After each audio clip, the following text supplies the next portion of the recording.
Okay, just while we're setting up, we're in a little bit of a rush because we want to finish by 5:30, because as some of you may know, there's the Museumsnacht, the night of the museum, beginning at 5 o'clock, around between 5 and 6 o'clock it will begin, and there's a big party in the museum, and you're all of course welcome to join the museum in the various activities that are going on during the evening up until 1 o'clock in the morning.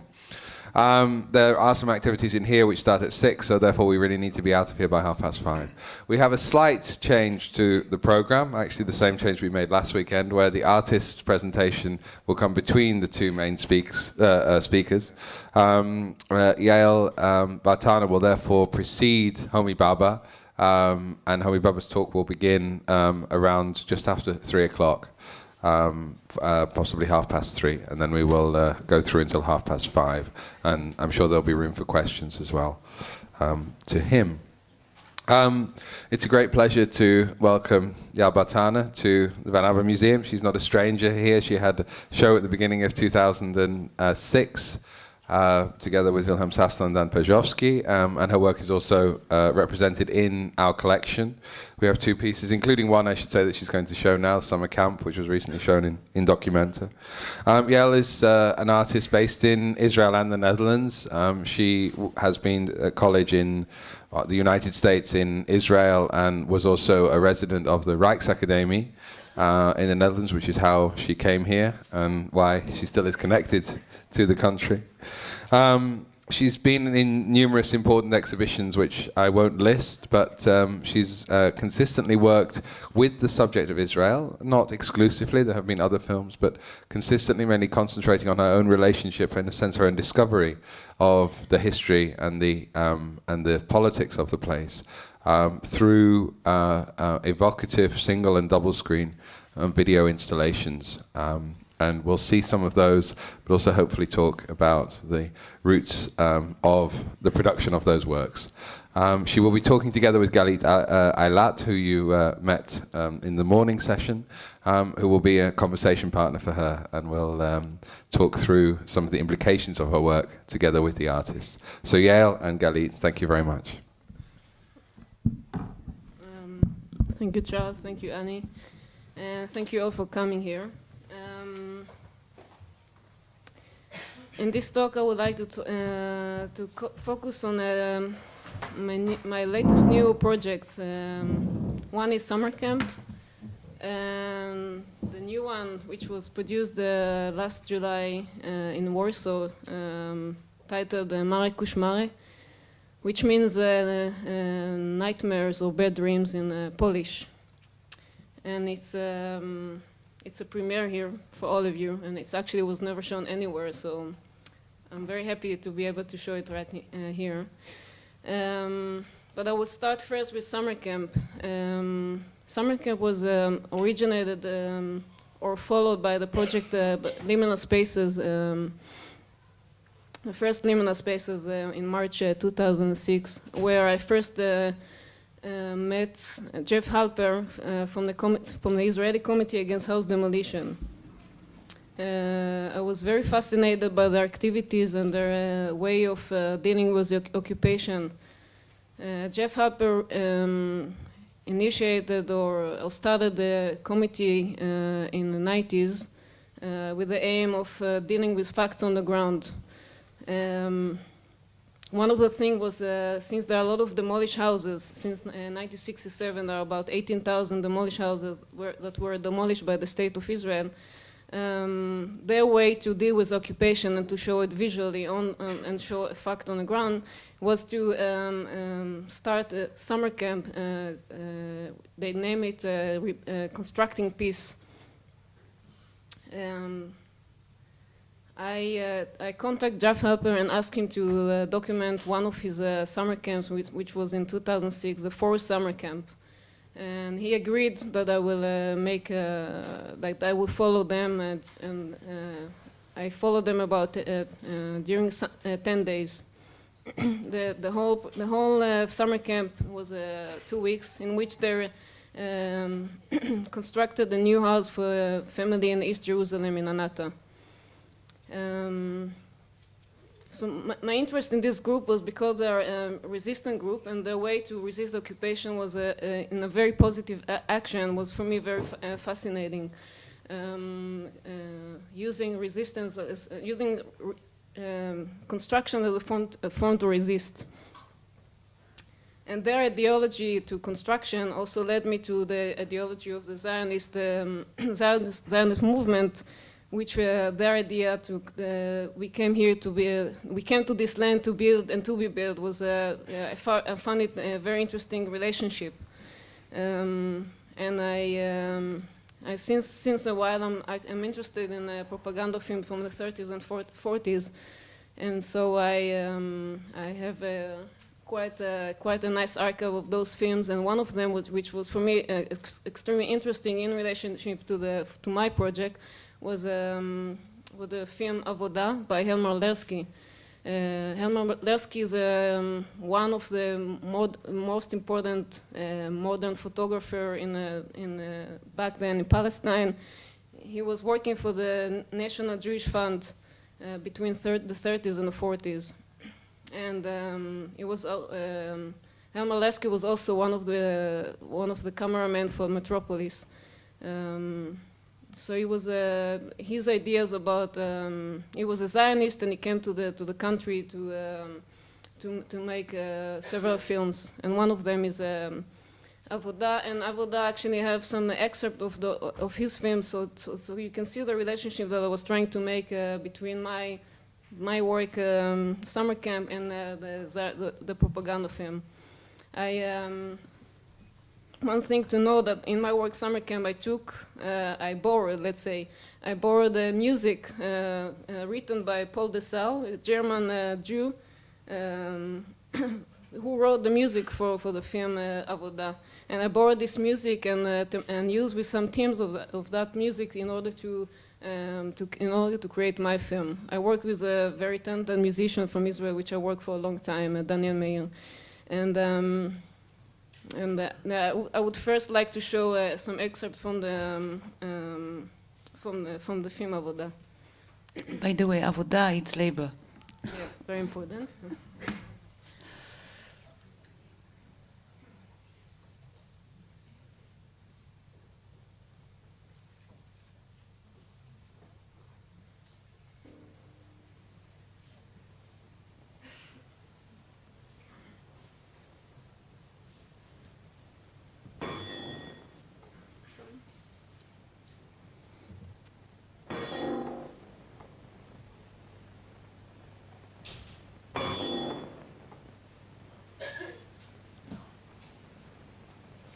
Is it possible to turn off this light?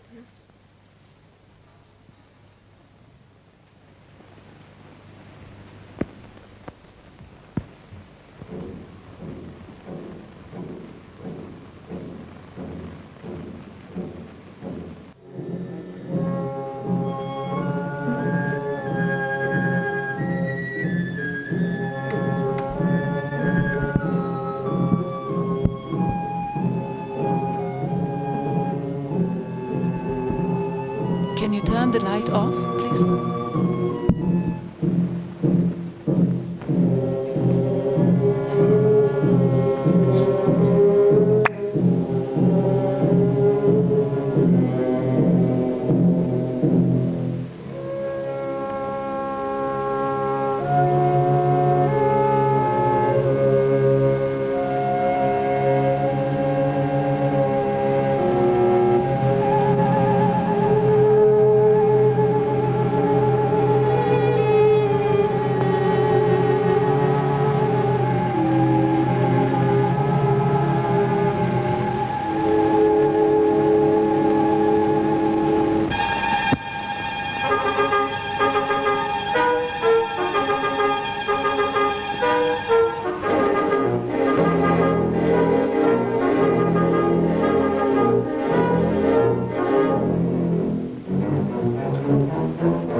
optimist film. I find it okay. Yeah, it's just, really amazing for me to see the power of this image and the power of how to construct the image of and to bring people together to create the nation state. And in my work, I try to make a reversal to this optimism, and of course using some elements from because there is optimism in the way that this group is trying to rebuild Palestinian houses. It brings a lot of power and hope.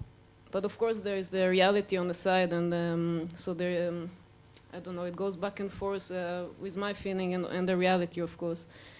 The summer camp I joined was one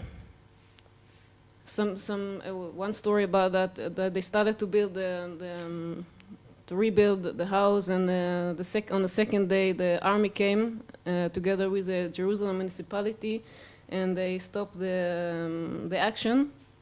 They claim that this is since it's a illegal house, and this is an illegal action, which is important to know that they're doing an illegal action, rebuilding houses.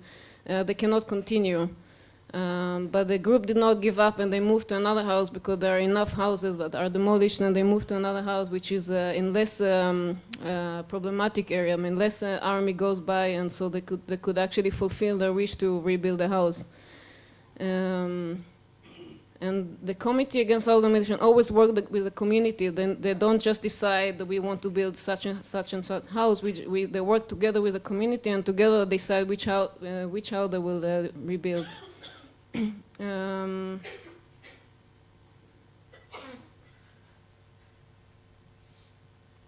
So I think at this point I would like to, Khalid, would you like to say anything? I would like to say just one thing maybe related to the film that we saw before. This film was shot like before Israel established, so it's around between the This is 1935. 35.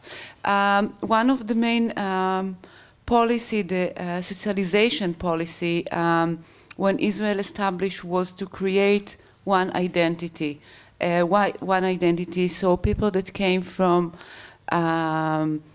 European countries, but also later on, after Israel established, people that came from, Jewish that came from Arab countries, entered to this policy of what we call the melting pot. To forget about your past and your tradition, and to create a new identity, which is the Israeli identity.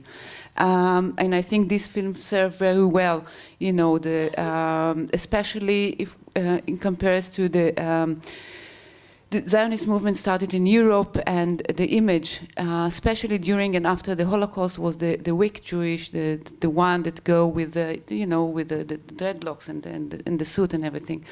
So to create an image of, which was kind of between Arab, but kind of, you Orientalism. know... Orientalism. Yeah, it's related to kind of an image of the Oriental, but still to have this kind a Western image of the Oriental, like this exotism. And this was the image of the Arab. And I think what you will see in summer camp, kind of vice versa of this image of the Palestinian building, but maybe it's better to show it and then to discuss what's happening in the process between the aggressors. In the film Avodah, also the way they portray the Arabs as primitive, and then the Jews coming to, you know, to modernize the country. The Arabs are, you know, working hard, and then the Jews coming and rebuilding. I mean, creating a modern state. That's something that you can see in the film. Okay, summer camp, my work.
think it says it all, I hope.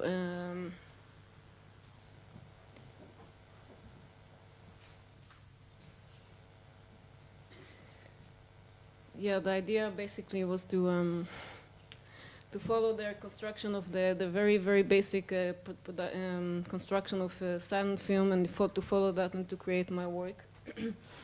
I would like to show you how it was presented in the documenta. It was I work with an architect. I asked the architect to, it's the same architect, by the way, from Galit Eilat, the one that really reworked on the Center for Digital Art. I asked him to construct a venue in which I can show my work that kind of quoting the idea of assembly halls that were done in the 50s in Israel. And I wanted this idea of manipulating the sight of the viewer. So this is this is how it looked like.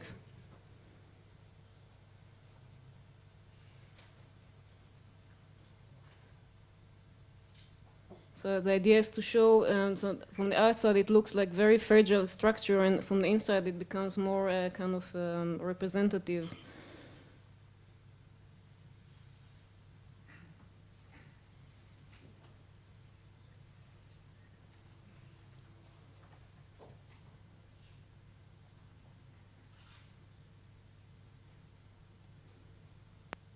This is a view from the other side.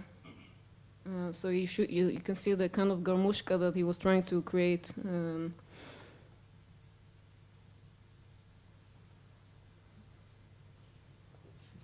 This is me with a family. After they started to live in the house, after they finished the house, and I came to visit them. And he lives there with 2 wives and 20 kids in a 50 square meter.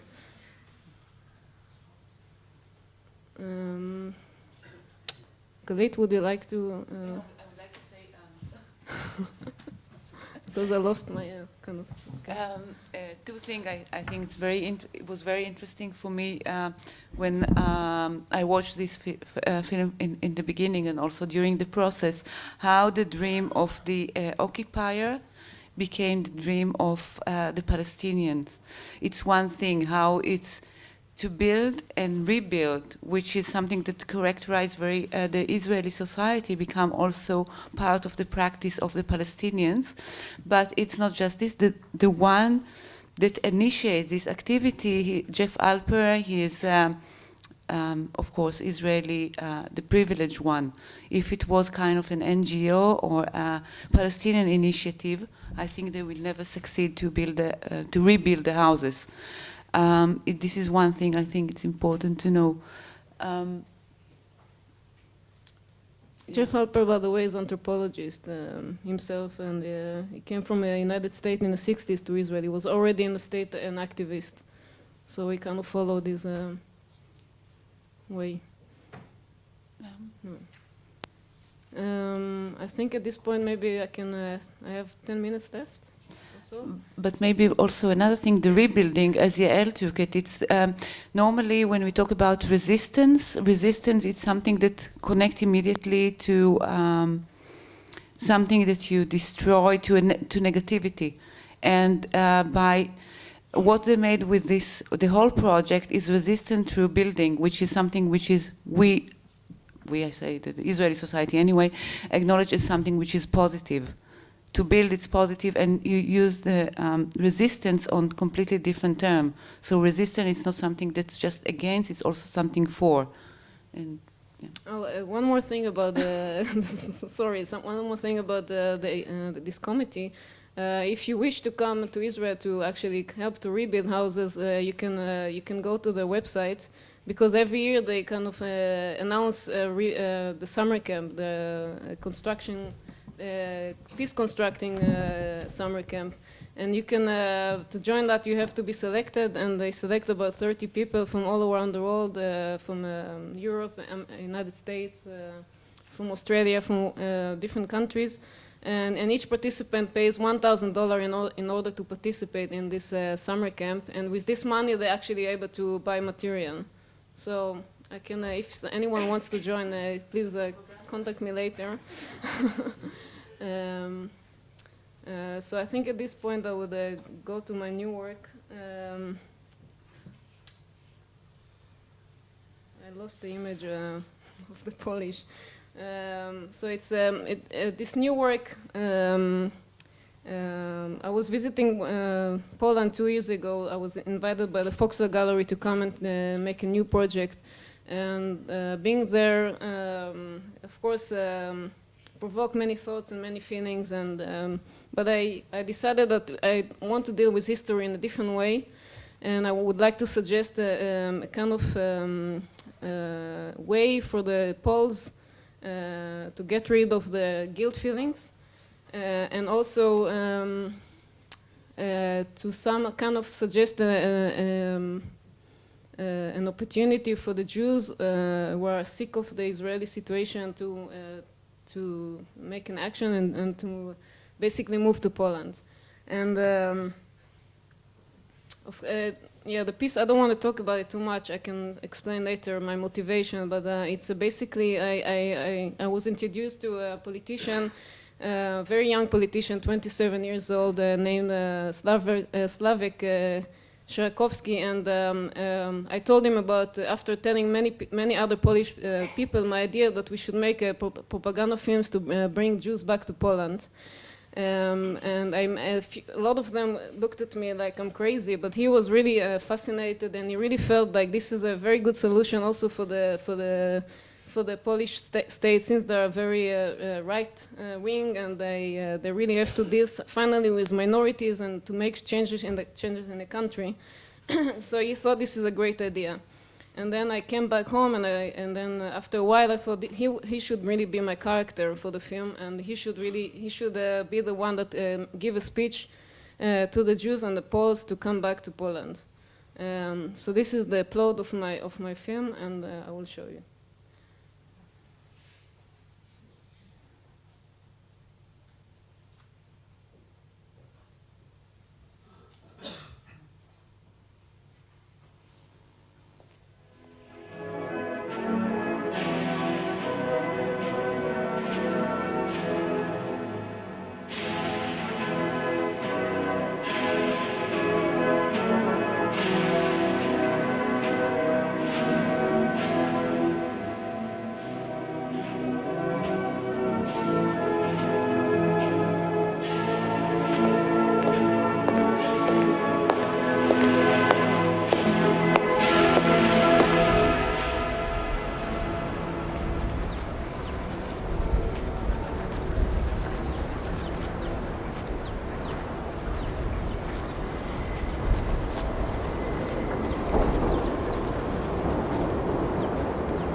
Żydzi, rodacy, ludzie,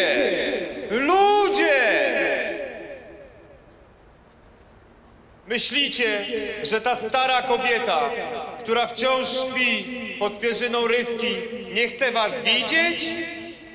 Zapomniała o was? Mylicie się. Ona śni o was każdej nocy. Śni i drży ze strachu. Od tej nocy, kiedy was już nie było, a jej matka sięgnęła po waszą pierzynę, nawiedzają ją mary. Mary, koszmary. Tylko wy możecie je przegnać. Niech przy jej łóżku stanie 3 miliony Żydów, których zabrakło w Polsce, i przegoni w końcu te zmory. Wracajcie do Polski, do waszego, naszego kraju. Stańcie przy jej łóżku i połóżcie swoje dłonie na tej starej pierzynie, cienkiej jak prześcieradło. z której puch dawno już rozwał wiatr. Połóżcie, mówię wam, swoje ręce na niej i powiedzcie, darujemy ci tę pierzynę. Po co nam ona? Już nie ma w niej pierza, tylko ból. Uleczcie nasze rany, a uleczycie swoje. I będziemy znowu razem. To apel, ale nie apel poległy. To apel dla życia. Chcemy, aby do Polski wróciło 3 miliony Żydów i abyście znowu byli z nami, zamieszkali. Potrzebujemy was. Prosimy, wróćcie.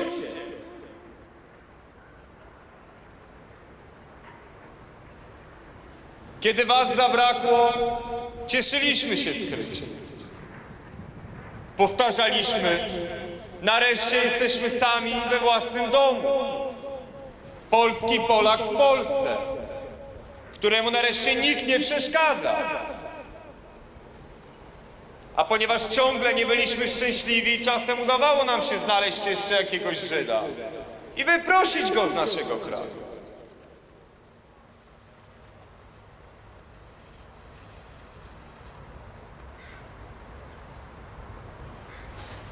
Nawet jak już wiadomo było, że nikogo z was nie ma, ciągle byli tacy, którzy was wyrzucali i wyrzucali. I co?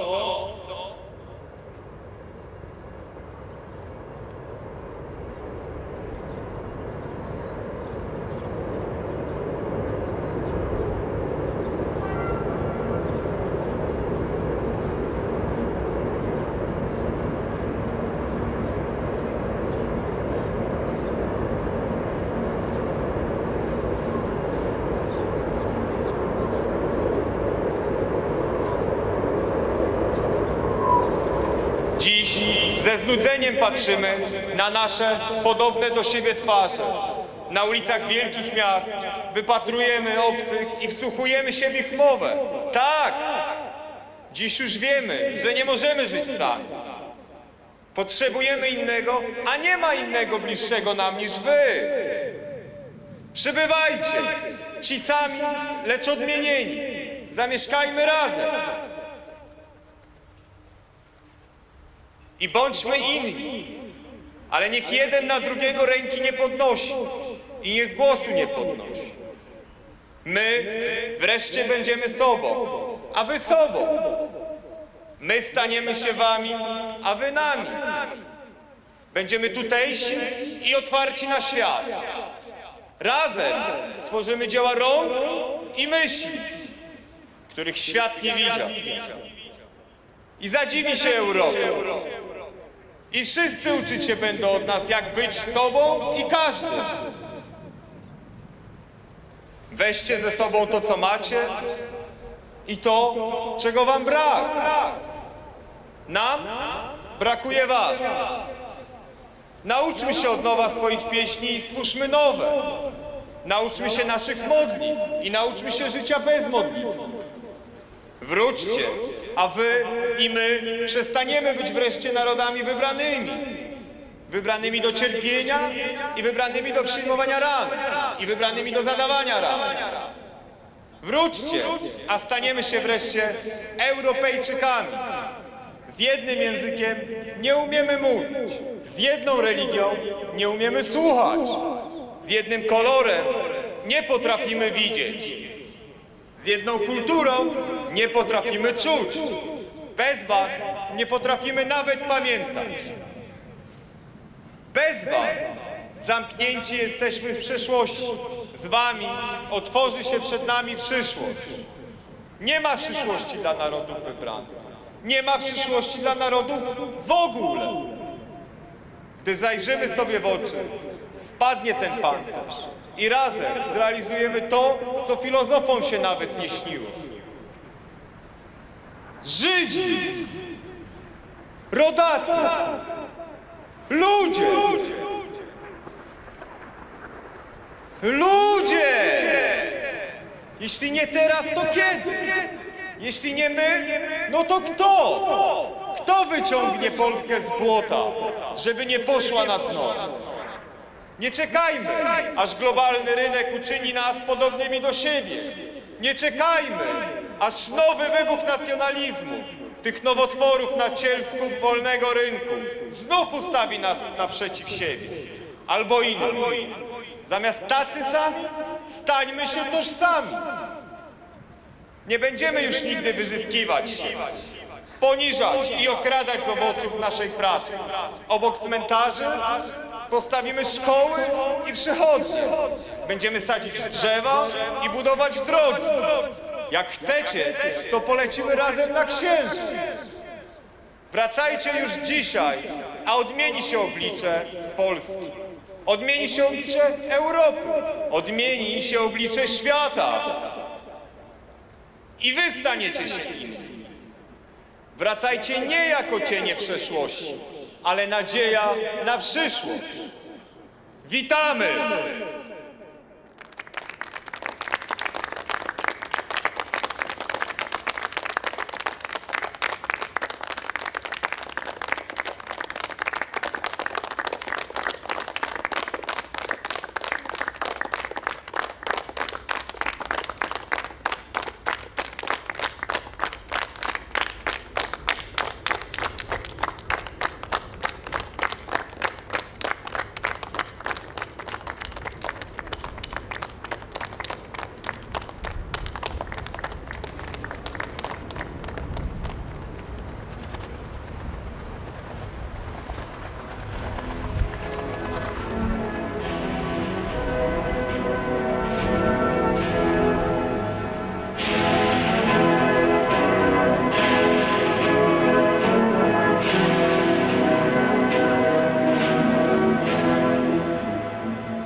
I think I said enough. Thank you very much.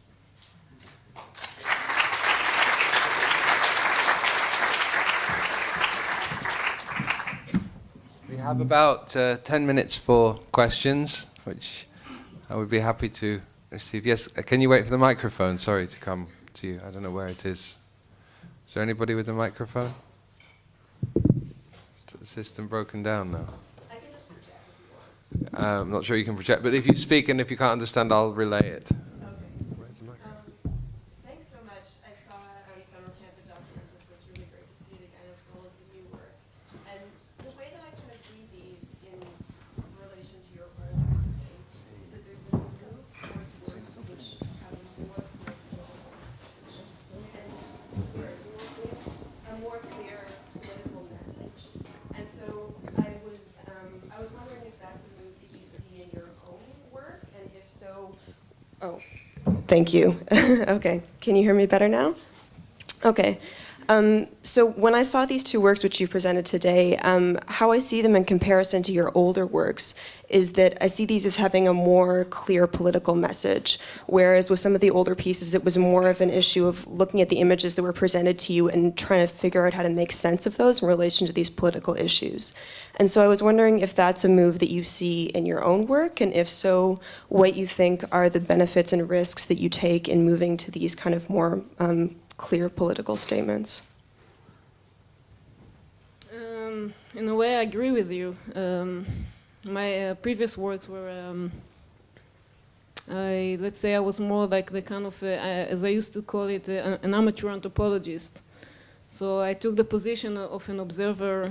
Yet also in summer camp, there is also it's more an observation. I'm not taking part in the action. I'm not an activist.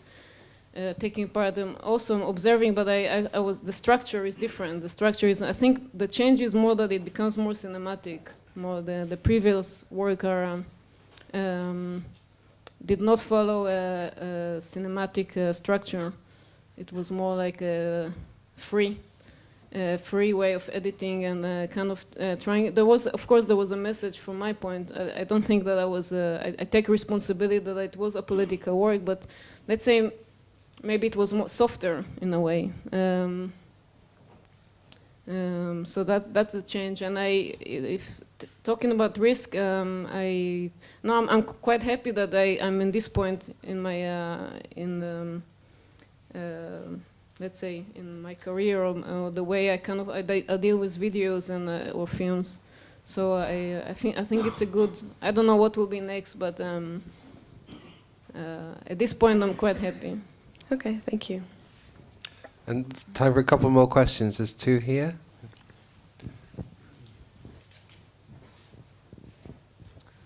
I don't know if it's a more question or just relate what you show.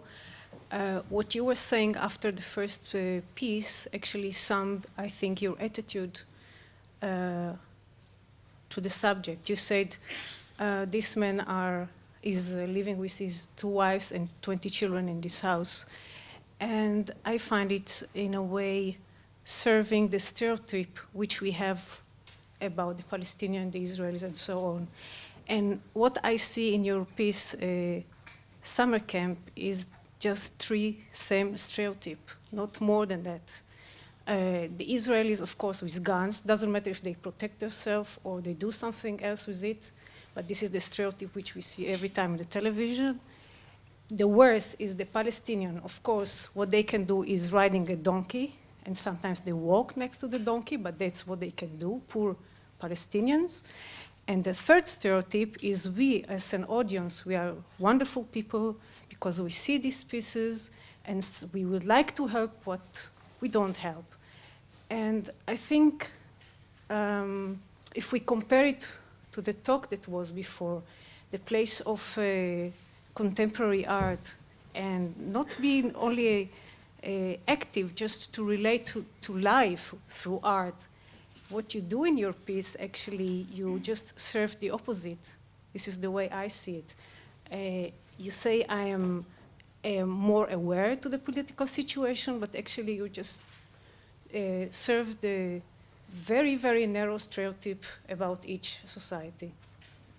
Okay, let me correct you, because in the film there are Palestinian workers which are portrayed as heroes, and I think it's, I don't know why you choose to ignore it, but it's okay. I mean, it's your choice, but there are Palestinian workers. I show them, I don't ignore them, they're there, and they're the ones that work.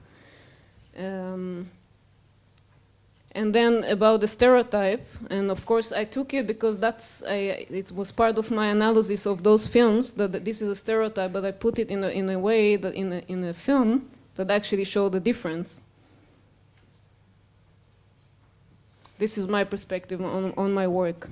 I borrowed from the stereotypes how it was, how they portray in the 30s the Arabs with the donkey, on the donkey, and because I wanted to make the relationship. There was one more. Is there anything else that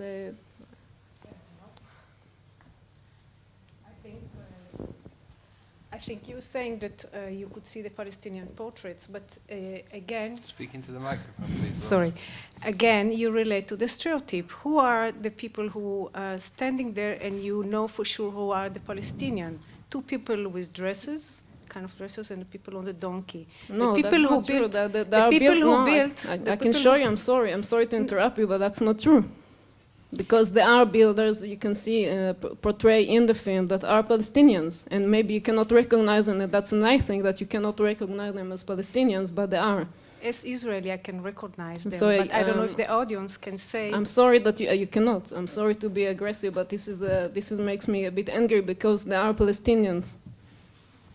And if you don't recognize them, I think it's a good thing. Can we go to Tona, sorry, and then Mario? Oh, okay, Mario, then Tona, sorry. I come back to what Galit said. You presented before summer camp, speaking about summer camp before. You were saying that some way it is. You were speaking also when you were speaking this morning. You were speaking about the problem of being in the system and being even sponsored by the system.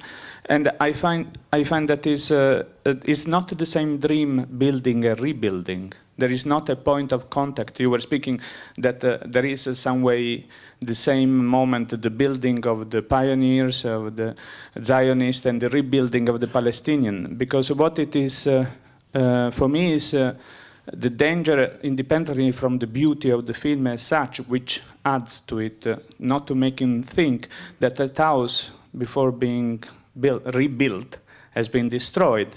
And it has been rebuilt by people that are there like after work, just to have fun for the summer, what to do this summer. And it has been destroyed by a bulldozer in 2 minutes and rebuilt in 10 days, you said, in a summer camp. So I think what is questionable for me is that it helps the system to say, anyway, there is an Israeli committee for rebuilding houses, so you see we are such a democracy. But the fact in reality is that there is people that are having fun for the summer instead of going to the Maldives, and or maybe to go somewhere else, or having a hummus in Abu Ghosh. And on the other side, there was before somebody, then 2 minutes with a bulldozer destroyed the house. So I don't find any connection between building and rebuilding. Okay. But it's also, of course, to Yael. Okay, I want to say something. When we talk about the pioneers that they build, yes, they build or they rebuild something else because they build on other people's houses. Also, when we talk about 48, it was, I think, around 700 Palestinian villages were destroyed. So the building process, it's on the demolished houses of the Palestinians. So this I see the comparison. But what I talk, it's not just about the action. I talk about something else. What I try to make a point about the adaptation of, you know, of a dream, of to rebuild your country or to build your country. For the Palestinians to rebuild in a way, in very strange way. For the Jewish people or the pioneers, the Zionists that came, it was to build the country. This is one thing. We were discussing in document, I'm sorry, I don't have the microphone. We were discussing in document about this work, and there is somebody that was saying something very nice during documenta. It would have been great if that film would have been played backwards.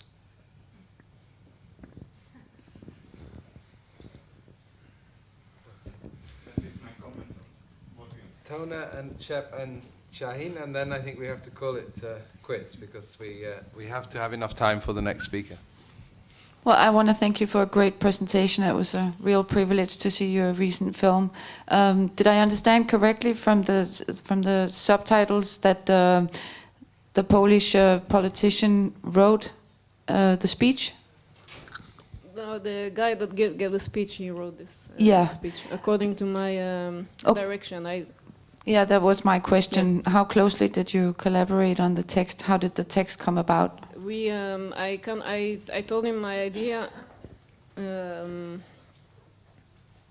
I gave him the direction how to on what to focus, and then he wrote the text, and then he sent it back to me, and I gave comments, but he didn't really react to my comments, but.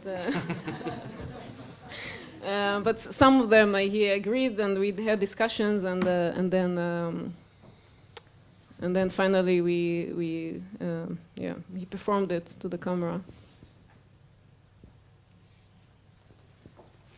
Shep, and then who has the microphone now? Shaheen and then Shep. Is that all right? That way around. I also saw the work at Documenta, and the couple of comments made which also made me feel, my notes here go back to the images and the way that the images were created.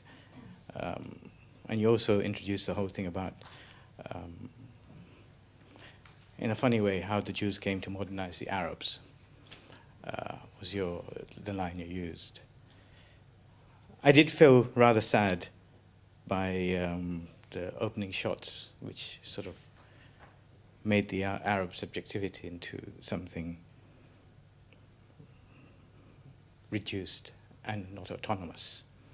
It became a subject which was photographed in the gown, and later on the drinking of the chai and the forlorn looks didn't help.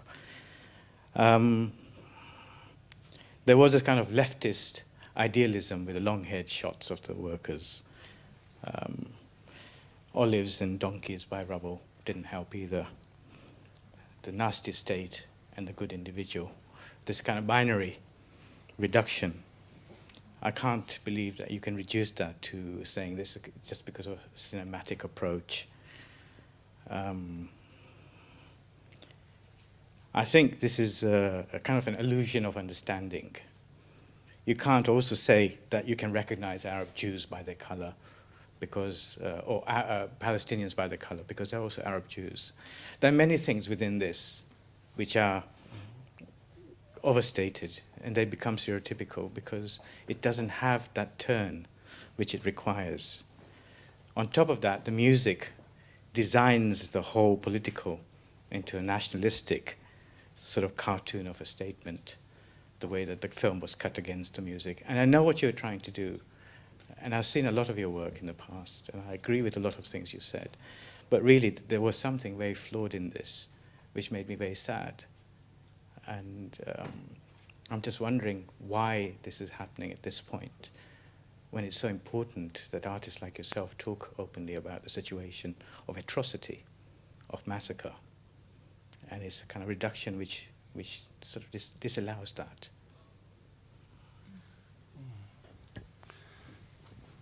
Shall we ask Shep to comment and then give you a chance to think? If you could come in. Sorry, I'm not trying to. I just want to give Yael a moment because it's obviously quite a hard critique that you come out with. Yeah, well, I don't want to step into the arena here, and it's fairly sensitive issues, but interesting questions that you pose, only because I think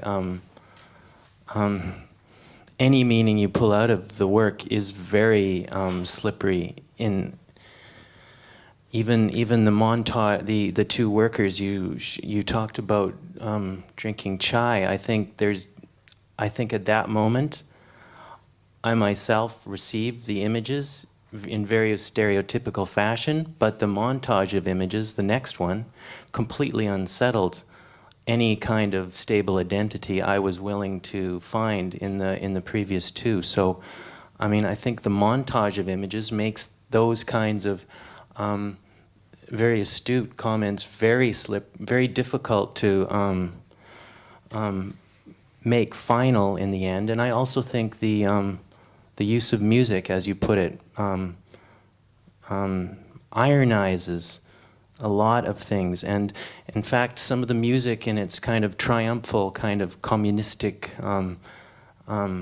sense sometimes strikes a threatening note, at other moments strikes a playful note. I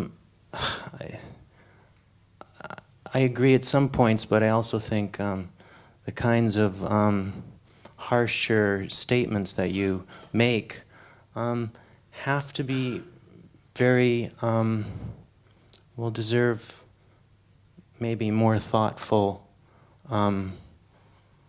consideration of the film again, perhaps, just in defense of what I've just seen. I think that I'll just say that.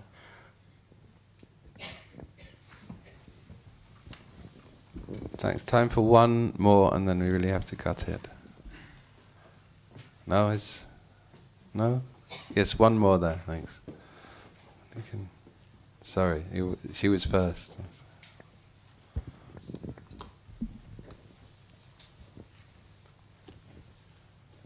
Hello. I can appreciate maybe your intentions, but also thanks to the two speakers there. In short, I am maybe here the only Arab that you are portraying, and in short, I felt a bit insulted from the imagery. Just that.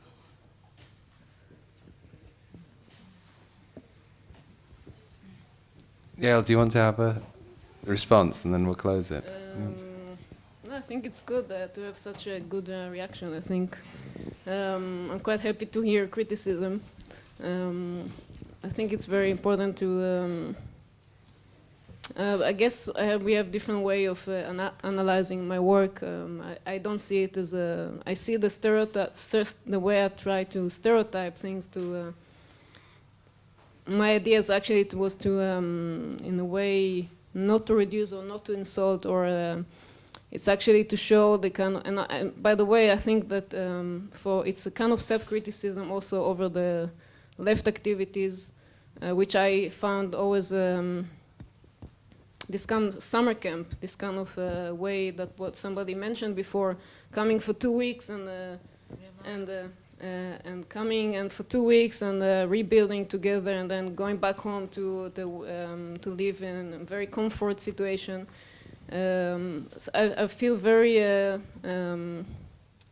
have a very conflicted feelings about this whole issue because on the other hand there are hardly any. Sorry? Particularly consider if it is sponsored by Israeli film.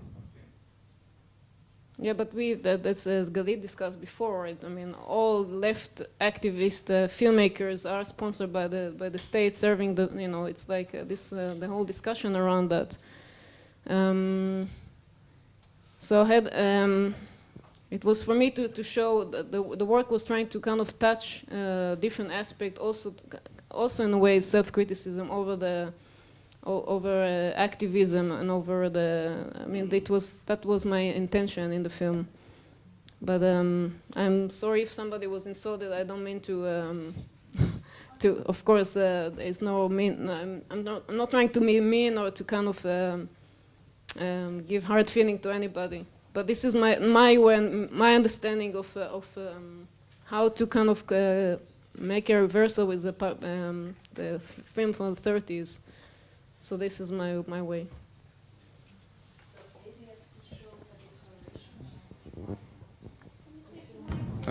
I think we have to actually close it now because otherwise we'll go on too long. I mean, hopefully there'll be a chance to talk about things otherwise, but we really don't have time to show another film. I'm sorry, that's really not possible.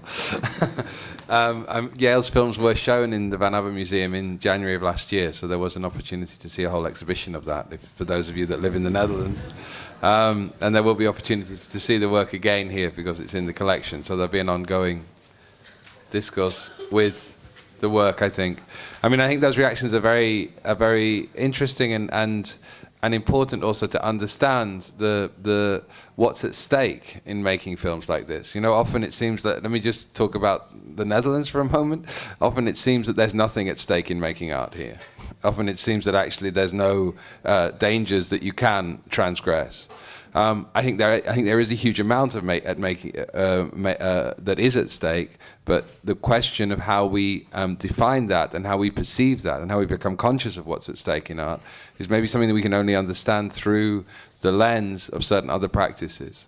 So I think also the fact that this is something necessarily at stake in the work is also an important thing, however it's dealt with. The fact is that there's an issue there which needs to be considered, and that an artistic language is one language which can consider it in a way which is different from a political or ideological approach.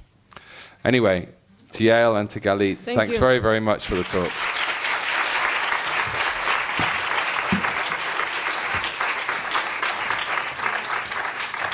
And thanks also for giving us the privilege to have the first view of the new film, the Polish film, which is the first time that it's been shown publicly.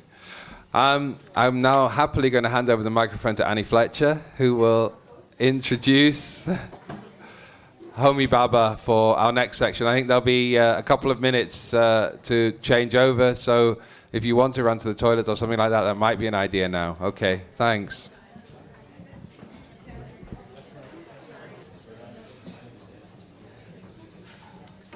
Welcome back, everybody. It's our great pleasure to welcome Professor Homi Bhabha to the caucus. He's just flown in today, and we're really delighted that he travelled all this way to be with us and to contribute to this exciting project. Professor Bhabha will talk on, his talk is entitled On Global Ambivalence. Professor Bhabha is the Anne F. Rothenberg Professor of the Humanities at the Department of English at Harvard University. He's a distinguished visiting professor in the humanities at University College London. His book, Location of Culture, has recently been reprinted as a Routledge classic and has been translated into Korean, Spanish, Italian, Slovenian, German, Arabic, and Portuguese. Most recently, he completed the introduction to a new translation of Frantz Fanon's The Wretched of the Earth. He sits on the editorial board of, amongst others, October, Critical Inquiry, and is a regular contributor to Art Forum. Professor Bhabha is currently at work on A Measure of Dwelling, a theory of vernacular cosmopolitanism, forthcoming from Harvard University Press, and The Right to Narrate, forthcoming from Columbia University Press. So I'd like you to welcome Professor Homi Bhabha. Thank you.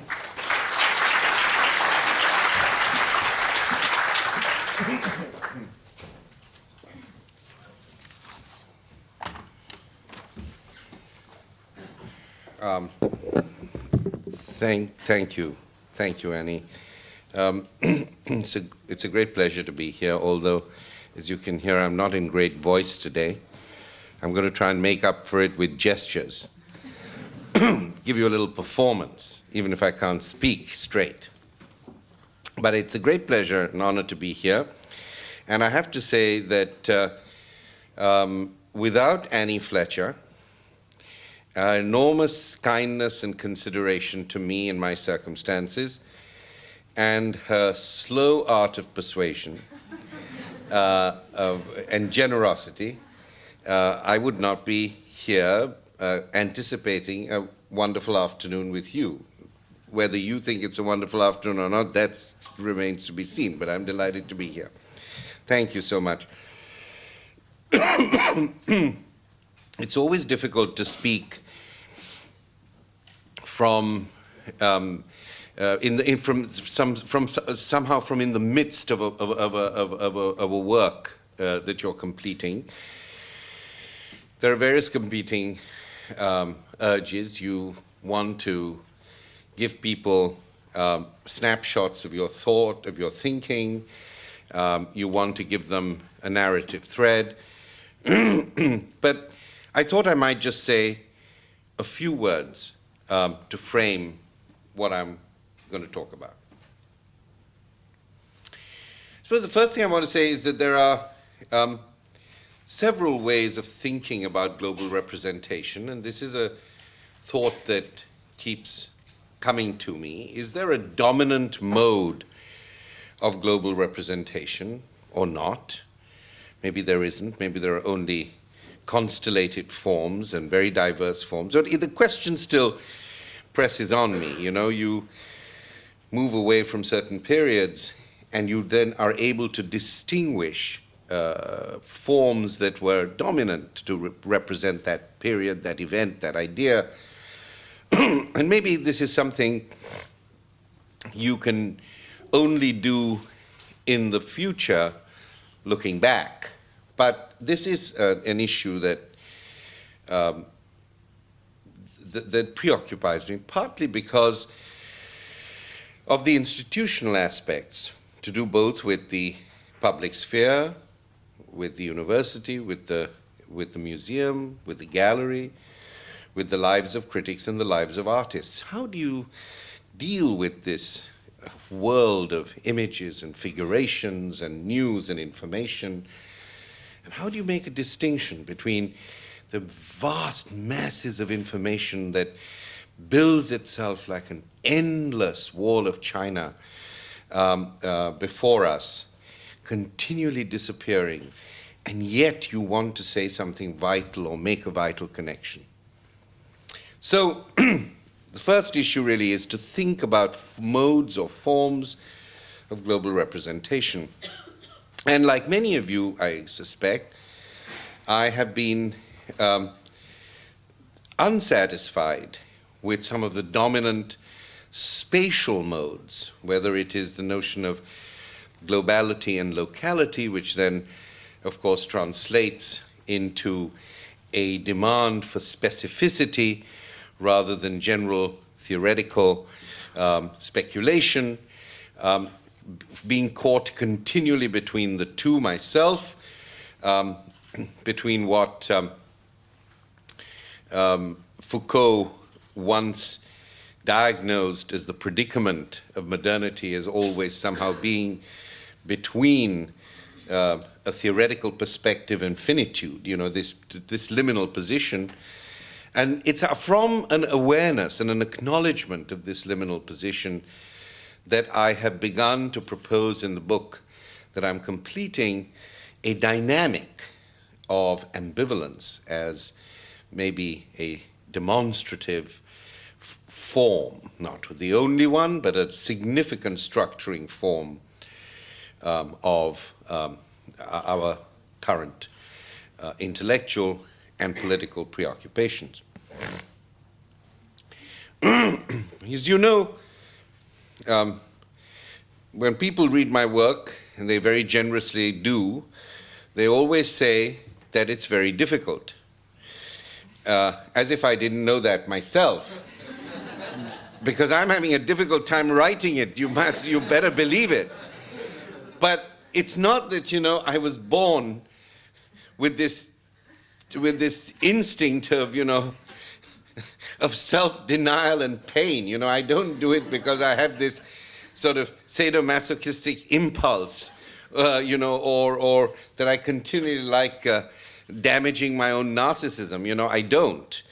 But it's just the kind of work one, you know, and I learn this from artists every day. I mean, my great disappointment in life is that I'm not an artist. You know, that is my great disappointment because they get on and deal with it. There's a kind of enormous reflexivity, and at some level, none at all. So they will go and do what they have to do, whether it's putting a Brillo box in a room and seeing what happens, or whether it's pouring milk or shit over you, or I remember once in an evening at a dinner, I think it was after a conference, in one of those ill-assorted tables where people don't quite connect, somebody said to a woman sitting next to me, "So, what medium do you use?" Imagining, you know, that it would be pain. Said, "Well, I've been working a lot with snot these days." And it was true. She was doing this sort of work with kind of, you know, these fluids. I've been working a lot with snot these days. And I thought, well, but at the same time, I thought, well, this must sound totally crazy and yet totally brilliant and totally courageous. So I like to think of myself, I know others don't, but I like to think of myself in that place. That's what I'm trying to do. And one of the issues that I'm very interested in, for some reason have a bee in my bonnet about, is to try and work with time, work with temporality, to try and understand forms of temporality, not to allow temporalities to be captured by events or figures or signs, but to see the interstitial quality of time as it creates dispositions, as it creates differences or distances, the thing in between, the stuff in between. And of course, there's a long philosophical history of this in Heidegger, but also in Hannah Arendt, on whose work I now have been writing for a while, the in-betweenness, what she calls human interest, that which lies between people and is it at the same time intangible. And I would say that for a long time, that's the kind of intangibility and yet intersubjectivity, intangibility and yet intertextuality, intangibility and yet intersective histories. That's the kind of work that I do that drives me mad, and therefore I drive you mad. You know, this is what I'm interested in. Well, today I've tried to combine a set of different voices that represent the sort of shifting terrains of the books I'm writing at the moment. I will say no more, and we can, of course, have, if it interests you, we can have a discussion.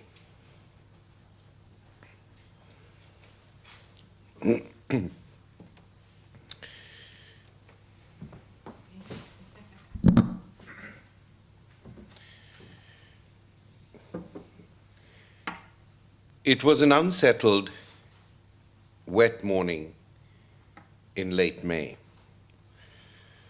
The rain skidded across the windscreen, blinding us for a moment and then suddenly clearing, giving us no hint of what kind of day we were to expect. My host, a German professor, suddenly suggested that we make a stop in Nuremberg on our way to Munich. You must see Nuremberg. I must take you there. Where? I stuttered, really meaning why. And then, of course, I quickly recovered. Yes, certainly, what a good idea. I vaguely remembered a film about the Nuremberg trials with Spencer Tracy and Marlene Dietrich, seen in my hometown, Bombay. A film you may know as Judgment at Nuremberg. Much before I knew anything about Speer or the millions of Nazis who frequently gathered in what Hitler called the city of the rallies.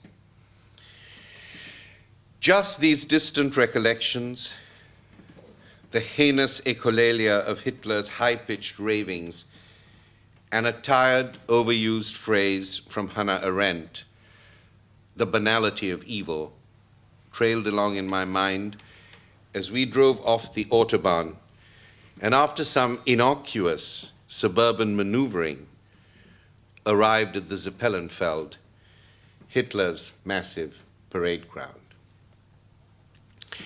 The vast stadium of soaring stone and now empty, crumbling terraces was almost soundless.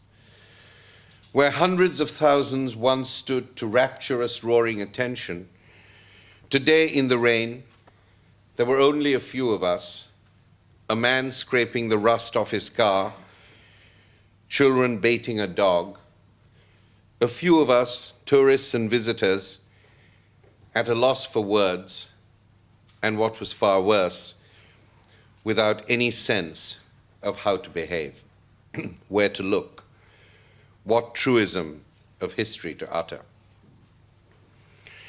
Nobody wanted to climb onto the pinnacle of the Zeppelin tribune to stand at the podium and assume Hitler's viewpoint from which he commanded the attention of his followers. Nobody pointed a camera at anything or anybody.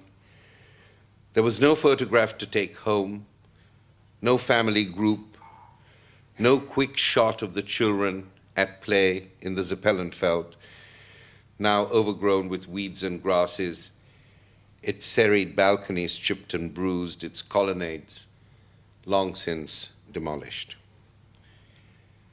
This site was neither background nor foreground. It was strangely there and nowhere. How do you dispossess a global memory, a cultural space, a heritage site that has developed a transhistorical resonance, even if its presence is demonic? How do you dispossess a site or subject of the past that is at once tangible and intangible, and yet preserve and protect? Yes, preserve and protect, not transcend, the traumatic heritage of its memory, without which history is silenced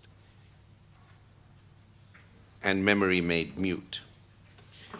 Guilt, reparation, apology, truth and reconciliation, these are important moral dispositions and political strategies that strive to surmount the internecine violence of nations and states in transition by practicing the virtue of public confession and acknowledgement and the balm of collective introspection. But, friends, I believe that there is nothing in the ethic of ameliorative witnessing, however sincere in its pursuit of human fairness and historic justice, that prepares you for the vacuum that such dispossessed cultural moments and monuments create. The half-life of heritage, on the other side of which lies the death of humanity and the destruction of culture. As I stood in this place of barbaric transmission, if I may coin a phrase, I froze. Alexander Kluger's remarkable film, Brutality in Stone, that explores the architectural tomb of the half-dead Zeppelin Tribune, flashed before my eyes. It brought back those voices, Hitler, Himmler, anonymous camp commandants that Kluger had dug up from the Nazi archive to accompany his silent visuals. These dispossessed moments and monuments, merely mortar and marble, are not free of the morality of human choice, will, and decision. In the lengthening shadows of the Zeppelin Tribune, I felt a gathering sense of being in the midst of many unresolved experiences and narratives. At first, I shrunk away from the dispossessed site of shame, noli mi tangere, and then I realized that there was no way out of it, that this half-life of heritage that occurred before I was born in another country to other people was also mine to embrace. Only by identifying with this conflictual ambivalence between cultural appropriation and human annihilation on a global scale, between enunciation and erasure, could I make something of an ethical alignment between what we know now and what we should have done then. But who is this we? Why me? I, who was not even born there, in another country, born years after the event. The life of memory exceeds the historic event by keeping alive the traces of sights, images, words. Cultural memory, however, is only partially a mirror, cracked and encrusted, that sheds its light on the dark places of the present, waking a witness here, quickening a hidden fact there, bringing you face to face with that anxious and impossible temporality, the past present. Other than playing on the planes of the past and present, memory is also a movement of the mind that suddenly shifts between scenes of conscious life and the mise en scène of unconscious dreams and desires. Like a Mobius strip, memory does not merely transform the appearance of things, but changes the very dimensions of our knowledge and perception. Memory bends time into strange, yet semblant shapes. It restructures historical moments which open up the present and the future, creating, you'll know the phrase from Walter Benjamin, a conception of the present as the time of the now, which is shot through with chips of messianic time. This is Walter Benjamin's critique of historicism. He says, you know, where time is not like a rosary that you go from beat to beat. And this strikes me, and one of the provocations of the book is to suggest that much of the current discourse on globalization and its conflicts around the issue of identity is to me deeply unsatisfying. And I think something which is much more, let me complete that thought, that the whole identity issue has been overblown. I'm happy to talk about it later. It also, whether you're for or against it, it seems to me to be part of a certain kind of pluralist dream. You know, like the pluralism of multiculturalism, which always imagines that people will live happily, but if all conditions were good, and if people were good, everybody would live beside each other quite happily, which first of all is an amazing, almost a colonial fantasy of there being enough space to create this, you know, side-by-sideness, and not actually grasping the profound ambivalence that occurs in these liminal spaces of living togetherness, that unless we negotiate those complex things, unless we negotiate, I've always felt, you know, the problem of difference is not distance, it's proximity. Unless we actually take this on board, I think we don't get very far. And the resolution of the problem as this idea of everybody having multiple identities seems to me even to be more vacuous. It's as if we don't have enough problems constituting one identity with all its antagonisms, desires, tears, and pulls, that we can somehow resolve it by thinking, well, it's no problem at all. We have several identities, and the world is a very open and generous place, and all we've got to do is act these identities out. Not my taste. But this idea, to me, of a cultural temporality where the messianic keeps emerging, and where memory becomes so fraught and yet so desperately sought as a basis of action and thinking.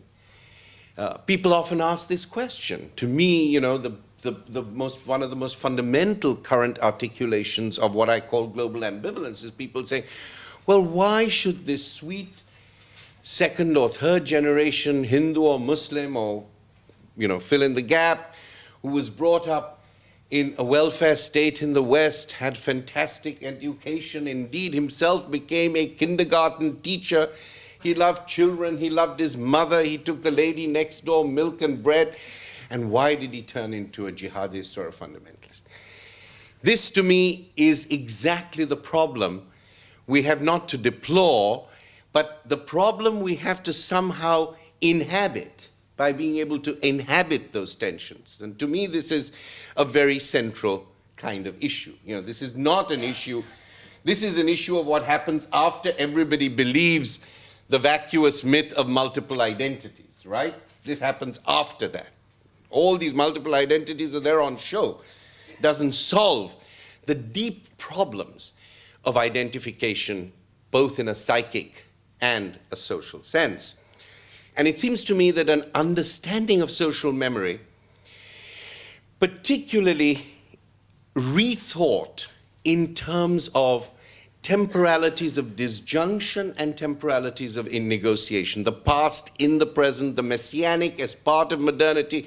In fact, a section of this book, my instinct is to make it sound more courageous than it is, but a section of this book starts with a comparison between T.S. Eliot as the kind of, you know, really the person who structured, for many people across the world, the whole idea of modernity.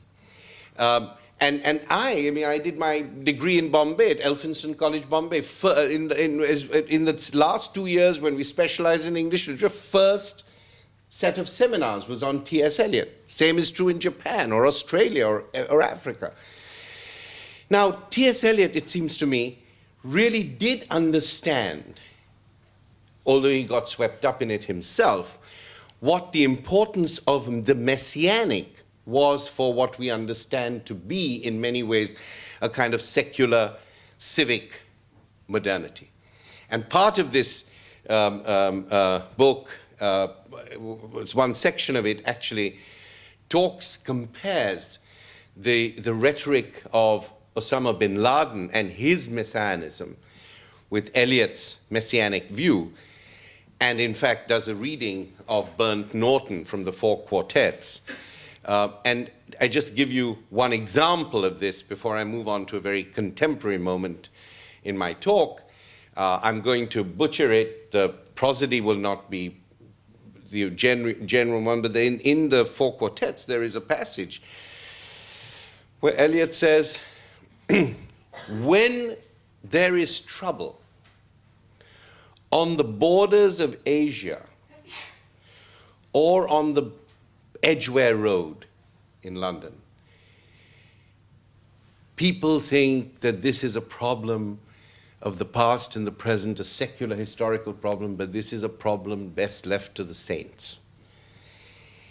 And this is not a passage that anybody reading the Four Quartets comments on, because nobody wants to read the Four Quartets as a poem written in the midst of war. In Bernd Norton in particular, 35, 36, think of what was happening at that time. The Italo-Ethiopian War, think where Germany was at that time. But people always want to read it as a transcendent philosophical hymn. But it is so profoundly about the messianic and war in the midst of modern society and modern life. And this, of course, as you can imagine, brings me to our current moment.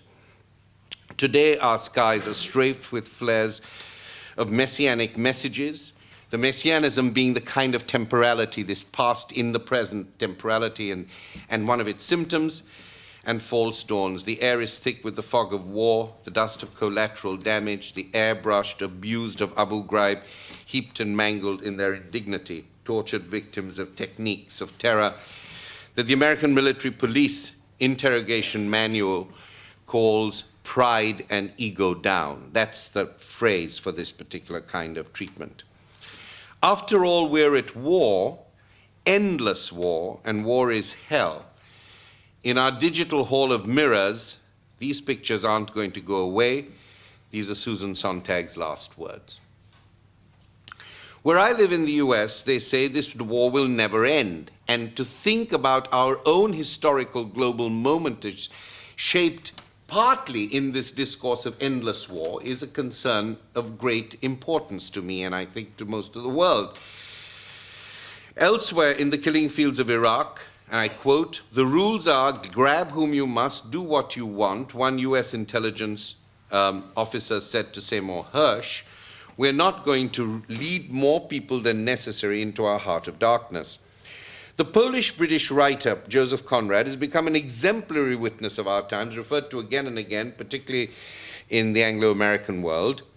And his great text, Heart of Darkness, is a fable of the terror and agony of our times. But what kind of times are these, this historical present of endless terror and trauma? Traumatism is produced by the future, by the to come, by the threat of the worst to come, rather than by an act of aggression. Against this, again, this kind of messianic present. These were Jacques Derrida's last words on 9/11, not long before he died. In the midst of this trauma, of the unbearability of endlessness, I cannot stop hearing the song of the thrush from Eliot's poem, Bernd Norton. "Go, go," said the bird, "humankind cannot bear very much reality. Time past and time future. What might have been and what has been point to one end, which is always present." Living in the landscape of death and destruction at various distances from the theater of action also makes you and me, or some part of us, a member of the undead. Tim Duggan, who served with the military police in Abu Ghraib and who is one of the figures in the remarkable movie by Errol Morris on Abu Ghraib, which you will no doubt see. It will be premiered at the Berlin Film Festival in February, I think, or January, and you will no doubt see. It's a very remarkable film, and he's been generous enough to have me look at various rushes and to talk with him about it. It's quite an amazing film. But in talking about this kind of temporality and the positionality of ourselves as citizens and subjects and humans in that moment, there's a rather marvelous statement, very interesting, by this man, Tim Duggan, who produces some of the most interesting insights. He says, you've got to consider yourself dead, and if you come back, you're a lucky bastard. But if you're there and you consider yourself already dead, you can deal with all the shit you have to. A transitional zone emerges through the experience of this endlessness, which is also present with the messianic, its passage of time, its day-to-day violations and vicissitudes. It is a space of everyday emergency and a time of critical reflection both at once. Transitionality offers a means of intervention in the phenomenological style. It provides what Merleau-Ponty describes as a judgment of the present as contradictory and intolerable. It operates in the tangle of the present and with the means of action offered by it. A strange interval in the passage of time opens up the historical present to an experience of temporality that repeatedly stands still or becomes iterative. What emerges is an area of ambivalence and intervention, an unbearable process of purgatorial suspension and iteration, as if both subject and citizen were placed in medias res, perpetually in the middle of things. What was I doing last year at this very moment? Asks Riverbend, the girl blogger from Baghdad, whose means of action are her diaries that open up dialogues within this kind of temporality and with the rest of the world. I was listening for the sirens, listening for the planes, and listening to the bombs, dreams of being stuck under rubble or feeling the earth shudder beneath me as the windows rattle ominously. I know it has to do with the fact that every day we relive a little bit of the war on television, on the radio, on the internet. I woke up to the sound of explosions and gunfire last night, and for one terrible moment I thought that someone had warped me back a whole year, and we would have to relive in this moment of stasis this last year of our lives over and over again. And this takes us back in a way to where I started with this notion of memory and the Mobius strip of memory and the way it works, the idea of barbaric transmission. It's not only that an event was traumatic or barbaric. It's not only that the memories of that event or the records of that event persist, but we have to keep them both alive and erase them at the same time. That's the struggle that I am interested in as the basis of any ethics of globalization or any perspective on an international polity or civility. This strange thing that you cannot resolve it. You know, I am, in the current work I'm doing, also working with some of the testimonies of people from the Hutus and the Tutsis in the Rwanda genocide, on both sides. And what I'm convinced of as part of this kind of ethics and memory of global ambivalence is that you have a very peculiar phenomenon where somebody will give a nuanced historical and political description of why the conflict took place. And there is much to be said on both sides. I won't do it now, but a very nuanced historical, cultural, phenomenological, existential description. And say at the end of it, of course, people turn wicked very suddenly. We do not know the causes of this. And it will happen again. And you have that also amongst testimonies during the Indian partition. People will give you nuanced, everything is there for any historian, for any archivist, and yet there is something at the level of both psychic and ethical acceptance or recognition that puts a blot, that says we do not understand this causality, while giving you the causality. That's the kind of tension, that's the kind of attention and tension I'm interested in, which makes me think, and I throw this out for our discussion, that after any such event which creates, the term I'm now developing is, for the book is called barbaric transmission, not just an event, but that we have to also transmit this barbarism in some shape or form. We just can't say we will never forget or never again. What does that mean? The contours of it have to, in a funny way, like the Zeppelin Tribune, be kept alive while you want to change them and transform this. It's a very peculiar kind of situation. And it seems to me that as completely correct as it is for the legal discourse, for political thought, for the builders of institutions of global governance, to think in transcendent, sublatory, sublimatory, Hegelian terms even,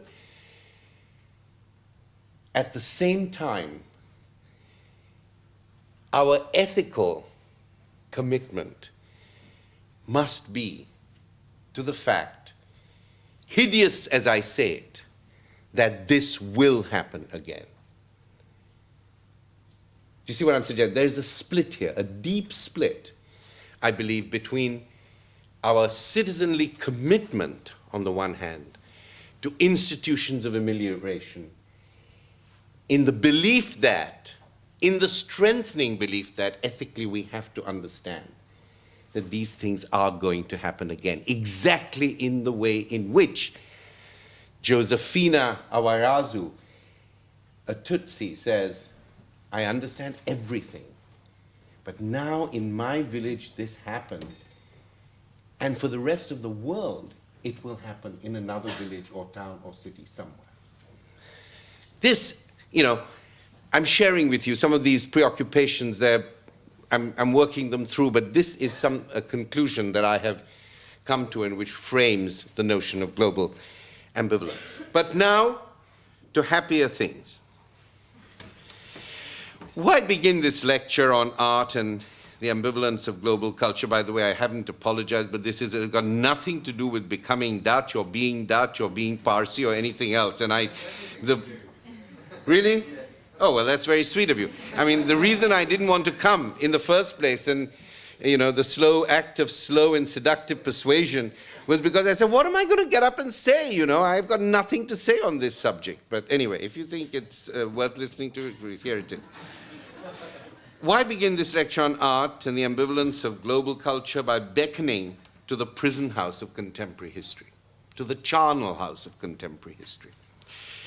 An internationalism relevant to our global age, David Held of the LSE, who has run this 10-year project on globalization, writes in Global Covenant, the social democratic alternative to the Washington Consensus, he's an internationalism relevant to our global age, he writes, must take the most brutal episodes as a starting point and build an ethically sound and politically robust conception of the proper basis of political community and the relations amongst communities. And I was asked, as a professor of literature interested in art, I don't have much of a constituency at the LSE, but they asked me to give the Miliband lecture.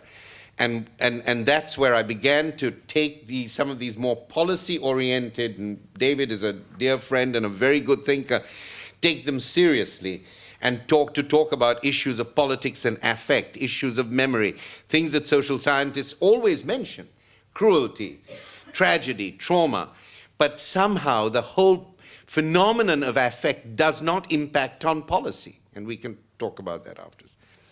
Held's proposal has a moral urgency at a time in which, post 9/11, internationalism seems to have yielded to unilateralism, and cosmopolitanism is threatened continually by a new global empire of culture and power. But beyond these exigent considerations, hell evokes a humane tradition of civility and peacemaking that prevails in the preambles of most international rights conventions, a global pledge that can be summed up in the words "never again," that of course echoes dismally through the last century and this one, from world wars, holocausts, partitions, divisions, Northern Ireland, Rwanda, Darfur, Iraq. Now I'm becoming like the historicist that Benjamin warned us not to become, counting on the beads one after the other. But is there another story to be told about barbaric cultural transmissions of history's most brutal and global memories? Perhaps the most salutary instance in which brutality becomes the starting point for conceiving of an ethically sound political community is, I believe, to be found in Hannah Arendt's concept of the right to have rights. You know, there's a huge Hannah Arendt revival, and I think a very interesting one, despite the criticisms also that deservedly it raises. In my briefcase to read on the plane, I have two of the more recent works on Arendt. The last one, I'm happy to say, reframing the whole oeuvre of Arendt around war, and not around Kant and the Aristotelians, which is, has been a way of dealing with Arendt. And I think it's really fascinating what Arendt provides us with. And I've tried to take a line on Arendt that has not been tried out, and happy to share it with you, about Arendt and the notion of the right to have rights in the context of globalization. Arendt traces the origins of this idea to the brutish, teeming lives of what she calls the stateless between the wars and after Nazi ascendancy. A quote from her: "We became aware of the existence of the right to have rights," she writes, "only when millions of people emerged who had lost and could not regain these rights because of the new global political situation." Nobody's actually understood what she means by global at that point, because of course her history of statelessness is so much about the fact of those who are refused national status, or status as national citizens.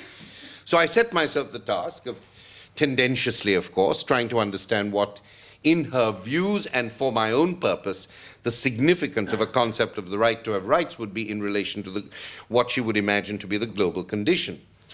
There is, of course, a difference between Arendt's concept of a global polity organized in terms of an equivalence of nation states and contemporary notions of global governance emerging out of the displaced or diminished sovereignty of nations and regions. The relevance of Arendt's argument, for my purposes, lies in her insight into the global as a structure of deep contradiction and ambivalence.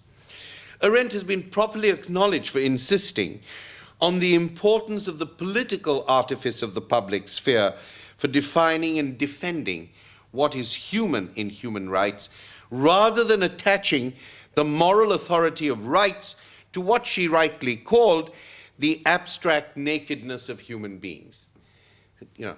Her non-foundationalist sense, and this is where I say I'm maybe tendentious.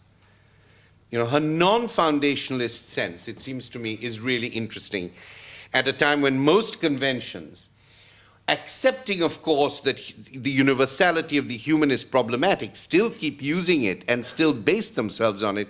She was, I think, right, that it's not about the naked human being. It is about the fact that each time the iterative notion of the human is used, each time it is recognized, first of all, it's about mutuality. There is no fundamental ground from which it springs. It's about you and me recognizing the humanity in each other and the rights in each other, or not recognizing it. And on the other hand, it cannot be attributed to some kind of essentialist notion of the nakedness of human beings. After all, think about that metaphor. It was only, and think about it in the colonial context, think about that metaphor of the nakedness of the human being in terms, say, of French colonial discourse. You were admitted as a French citizen so long as you came naked, without your cultural vestments. As soon as you said, I come as an Algerian subject to claim French citizenship, you were sent back because you were too particularistic, because it was out of the artifice of the social that you were speaking as a citizen and not coming to the state naked. Of course, I understand that that is done for certain specific reasons, but I still think there's a deep limitation there.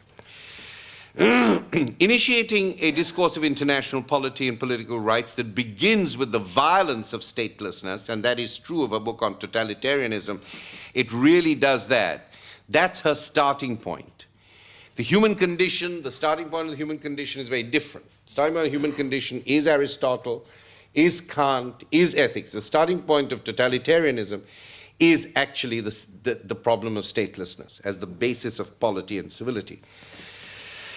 Initiating a discourse of internal polity and political rights that begins with the violence of statelessness leads Arendt to reveal an interesting contradiction between the ethical aspirations of a global polity, one world, and its underlying political and cultural structures.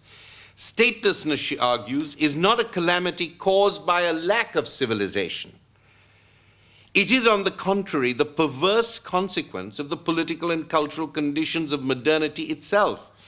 In an integrated world system of nation states, there is no free space, no proper place for the right to action and opinion for the stateless, for refugees, minorities, displaced persons. There is, of course, no heroic homogeneity amongst the statelessness of minorities. If I mention them here in one breath, it is because in their very distinct ways they are victims of the political boundaries and territories and jurisdictions of states, and what it means phenomenologically to be only partially or inequitably part of the binding and belonging of civil society in the public sphere. And I just want to draw your attention here that the agonies of partial citizenship should not be underestimated. Where you will have you can be a citizen on legal grounds and on political grounds and on social grounds, and yet you're not able to actually, on cultural grounds, just to give you one example, shape the public sphere. Partial citizenship, this book will also argue, is a very dangerous thing. It is a site of humiliation because you're both in and out. If you think, for instance, of the history of the African American in between the wars, say 20s, 30s, 40s, Du Bois, W.E.B. Du Bois's invocation was, it's this partialness that is almost in its own way as problematic as statelessness. If you think of untouchability in India, despite these ameliorative policies, it's that partialness. We should never underestimate the notion of the partial and its problems.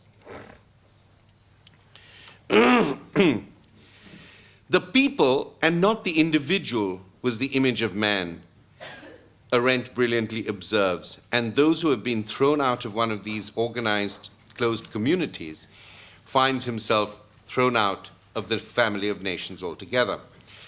The brutal post-war experience of being thrown out of the family of nations is Arendt's starting point, and this experience of statelessness yields a fascinating insight into the dialectical structure of an interrelated global internationalism.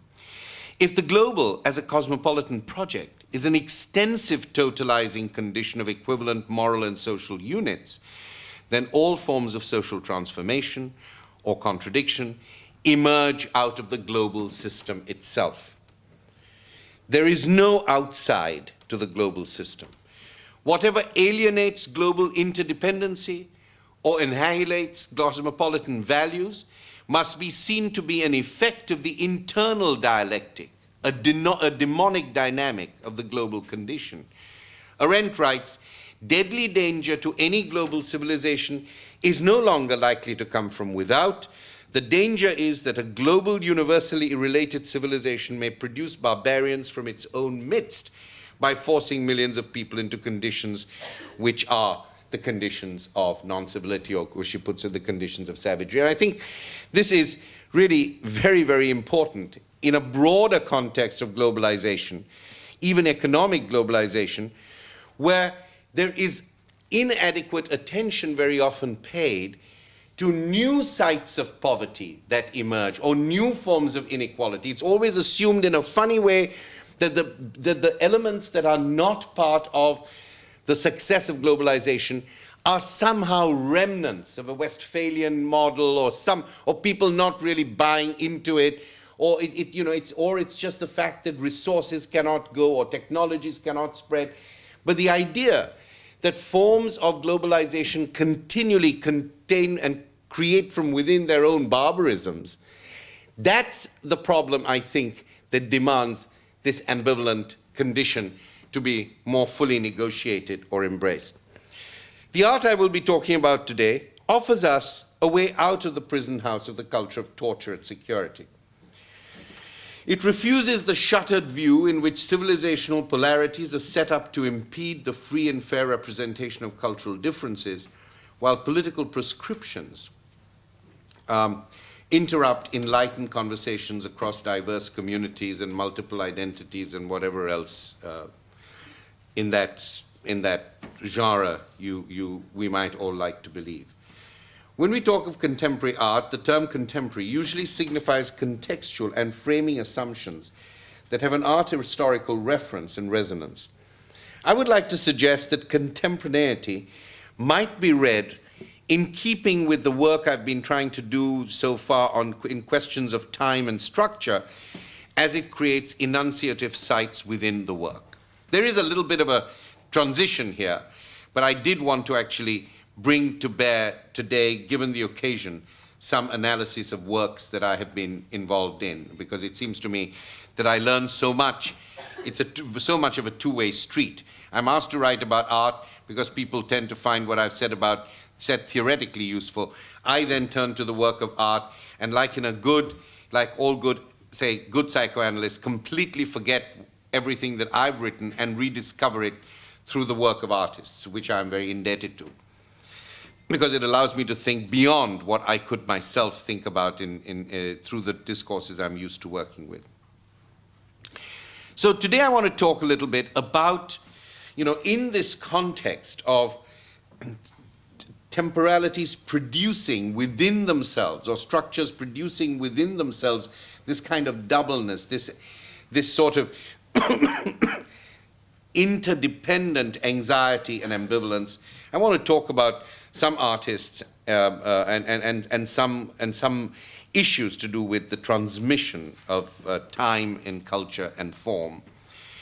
For instance, the kind of questions that I'm interested in are to do with the assemblage of materials that have diverse cultural provenances in a work, in the echoes of forms and ideas that initiate processes of translation or transmission within the work. This is a bit different from being able to take certain figurative moments and relate them to a whole, to a particular tradition or genealogy. I'm much more interested in the way, in the new assemblage, in the way in which things may come from somewhere, but are actually reattached to something else. It's in that moment of attachment or reattachment, that connection, that interstitial moment that I'm particularly interested in, and I'm in that context interested in the question of time in that sequence. Is there a sense of time peculiar, for instance, to portraiture? And does that sense alter if the portrait is realized in photography or in embroidery, or somehow in both sequentially? What are the connections between the time internal to the work, the historical time period of the work, and the temporal assumptions of the interpretational discourses that face that work? Three different kinds of notions of time. How is genre or medium affected by historical time and cultural temporality?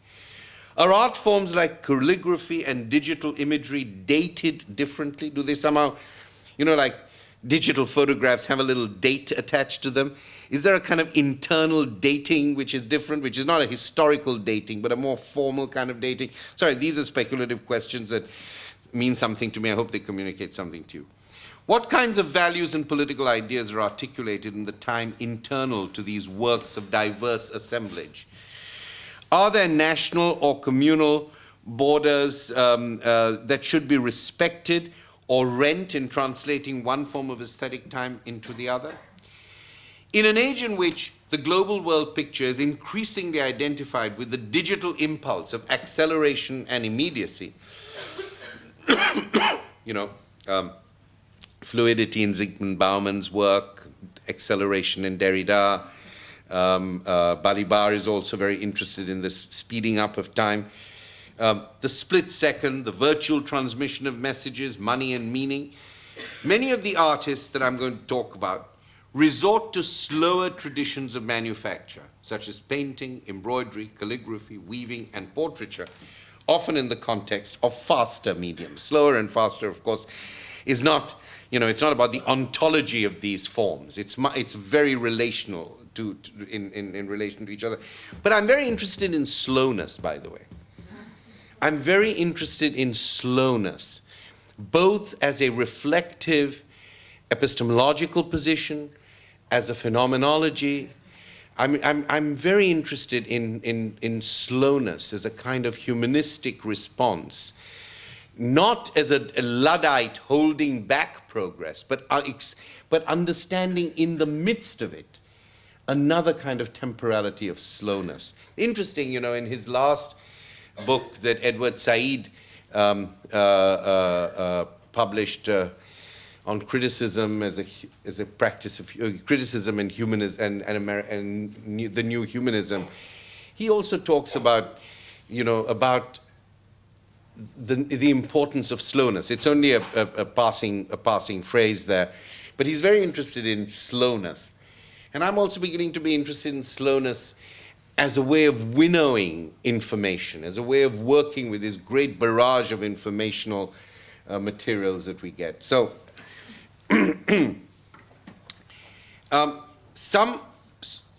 Sorry? Did somebody say something? No? I thought somebody asked a question. Meanwhile, some combine these traditions with more contemporary processes such as video, animation, and cartoons. The more traditional forms can be seen as slower or time-lagged in themselves, and another kind of time lag appears in works that combine the slower and faster forms. These artists emphasize the poiesis of the object or the image, the very act of making, which renews rather than returns to the place of hand and gesture, the communal, the quotidian spirit of the atelier, the disclosure of the agent in the midst of the object. An interest in a slower art should not be seen as an obscurantist celebration of tradition or a revival of the past. And I think here of the Indian artist Bhupen Khakkar, and what it has generated with Vivan Sundaram and other artists. Is this some kind of closed atelier? No, it isn't. It isn't. The layering of the works themselves show it isn't. Is this some attempt to rethink the hand and the gesture? Yes, it is.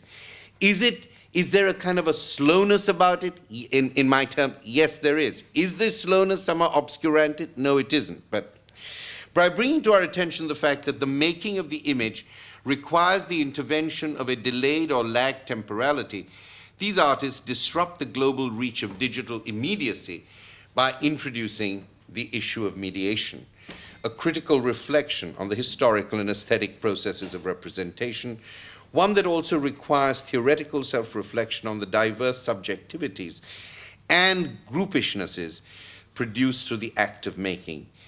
Mediation is in part the struggle with materiality, the attempt to endow the stuff of art, paint, stone, thread, language, canvas, film, or of history, genre, period, institution, with intention, performance, gesture, in brief, an architecture of agency. But the practice of art also brings about the transformation of material into the means of singular expression or collective enunciation. This is the moment we often recognize in a rather antediluvian phrase as the calling of art. But of course, what is so beautiful about the phrase, the calling of art, is that it is not an originary impulse. It's almost as if it's coming from elsewhere and it is taking you elsewhere. It's a term of alterity, not of self-satisfied identity.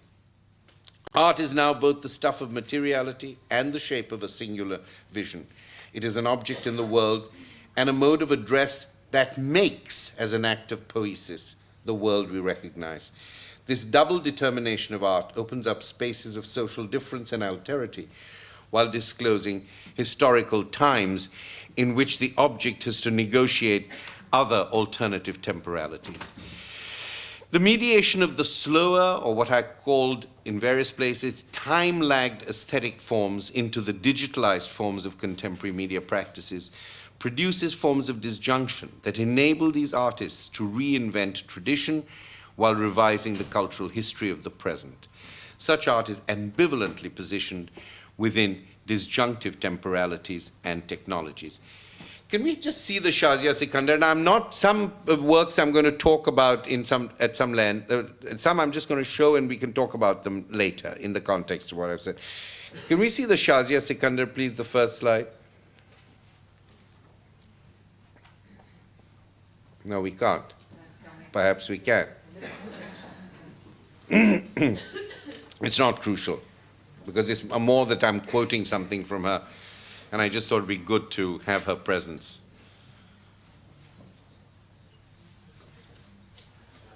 Yeah, I think we need to turn the lights down, otherwise we're going to be in trouble. I think this is a piece that you know, this kind of, I always tease Shazia that this is her tribute to polka. And you can see the emergence out of the frame. You can see the kind of layering here. You can see, you know, in terms of this out of the image coming the demonic figure. We've talked about this, Shazia and I, out of a closed system like the miniature. Look at that shadow, this androgynous shadow that falls and breaks the kind of, it does two things. It breaks the kind of surface spatiality of a lot of the miniaturist tradition, while at the same time throwing a shadow over the central figure as the gopis, and the women actually here, they're part of a kind of history of gopis in her work, revolve around the princely figure. Shazia Sikandar describes the creative possibilities that arise out of the time-lag process of cultural transmission when she describes her own technique of layering. Now, layering here is of one kind. She also now does the same kind of layering in her video works. Digital process is yet another way for me, she says, to explore both formal and subjective issues within the tight parameters of the miniature. Combining a non-traditional medium with a traditional genre, just as I've been arguing above, what I call the disjunction of times and traditions, allows me to build a relationship between the present and the past, space and dimension, narrative and time, all in the service of a certain destabilization. In a miniature, a slower, more controlled pace is in operation. The process of creation, thence, has a hierarchy surrounding the investment of labor, which may not necessarily be true in a digital process. And of course, it's interesting to note here the slower, more controlled pace is in operation, and what the slowness does is reinvents the language of surface, which is so dominant in the miniature. The past then becomes uncannily contemporary in the domain of video and virtuality. At the same time, the technological aesthetic practices of our time are provided with an active rather than an antiquarian cultural memory that propels them into the awareness of a future that is both historically mediated and digitally manipulated. Cultural transmission does not allow the pure bloodlines of tradition, nor do its transfigurations readily conform to the continuity or culmination of a cultural inheritance. The skein of past and present, the pattern of residue and emergence, are signified in the contestation or conversation between time-lagged aesthetic forms. The quality of art is outside the historicist dimension, Shiraze Hoshiari argues. To see the evolution of art through chronological time is a requirement for art historians and critics, but it has never been intrinsic to art. The timeless state that is art's epiphany, in her words, art is timeless, is not a loss or lack of time, I believe, nor is it an ineffable infinity. The temporal ambiguity that figures in Hoshiari's fine frenzy. Can we have the next slide, please? Is only visible after a long and slow contemplation of the painting's surface. A secret, unseen word is the veiled origin of the painting, but the word is neither its beginning nor its end, nor indeed the veiled origin of the painting. The labor of making consists in an insistent and repetitious overwriting. I have written the one word over and over, she says, followed by a process of erasure, and then I have sanded the surface to become a process of erasing and revealing, attenuated by a luminous white writing, or as she puts it, I have used both white pencil and white ink. Each of these material processes of layering, sanding, writing, whiting, introduces a different time frame of action and a varying force of surface tension into the process of manufacture. Sanding attenuates the surface. Whiting lightens it. A black aquarelle gives it dense and depth. And although each process has its own technique of application and erasure, they're all involved in a temporal negotiation of repetitive layering.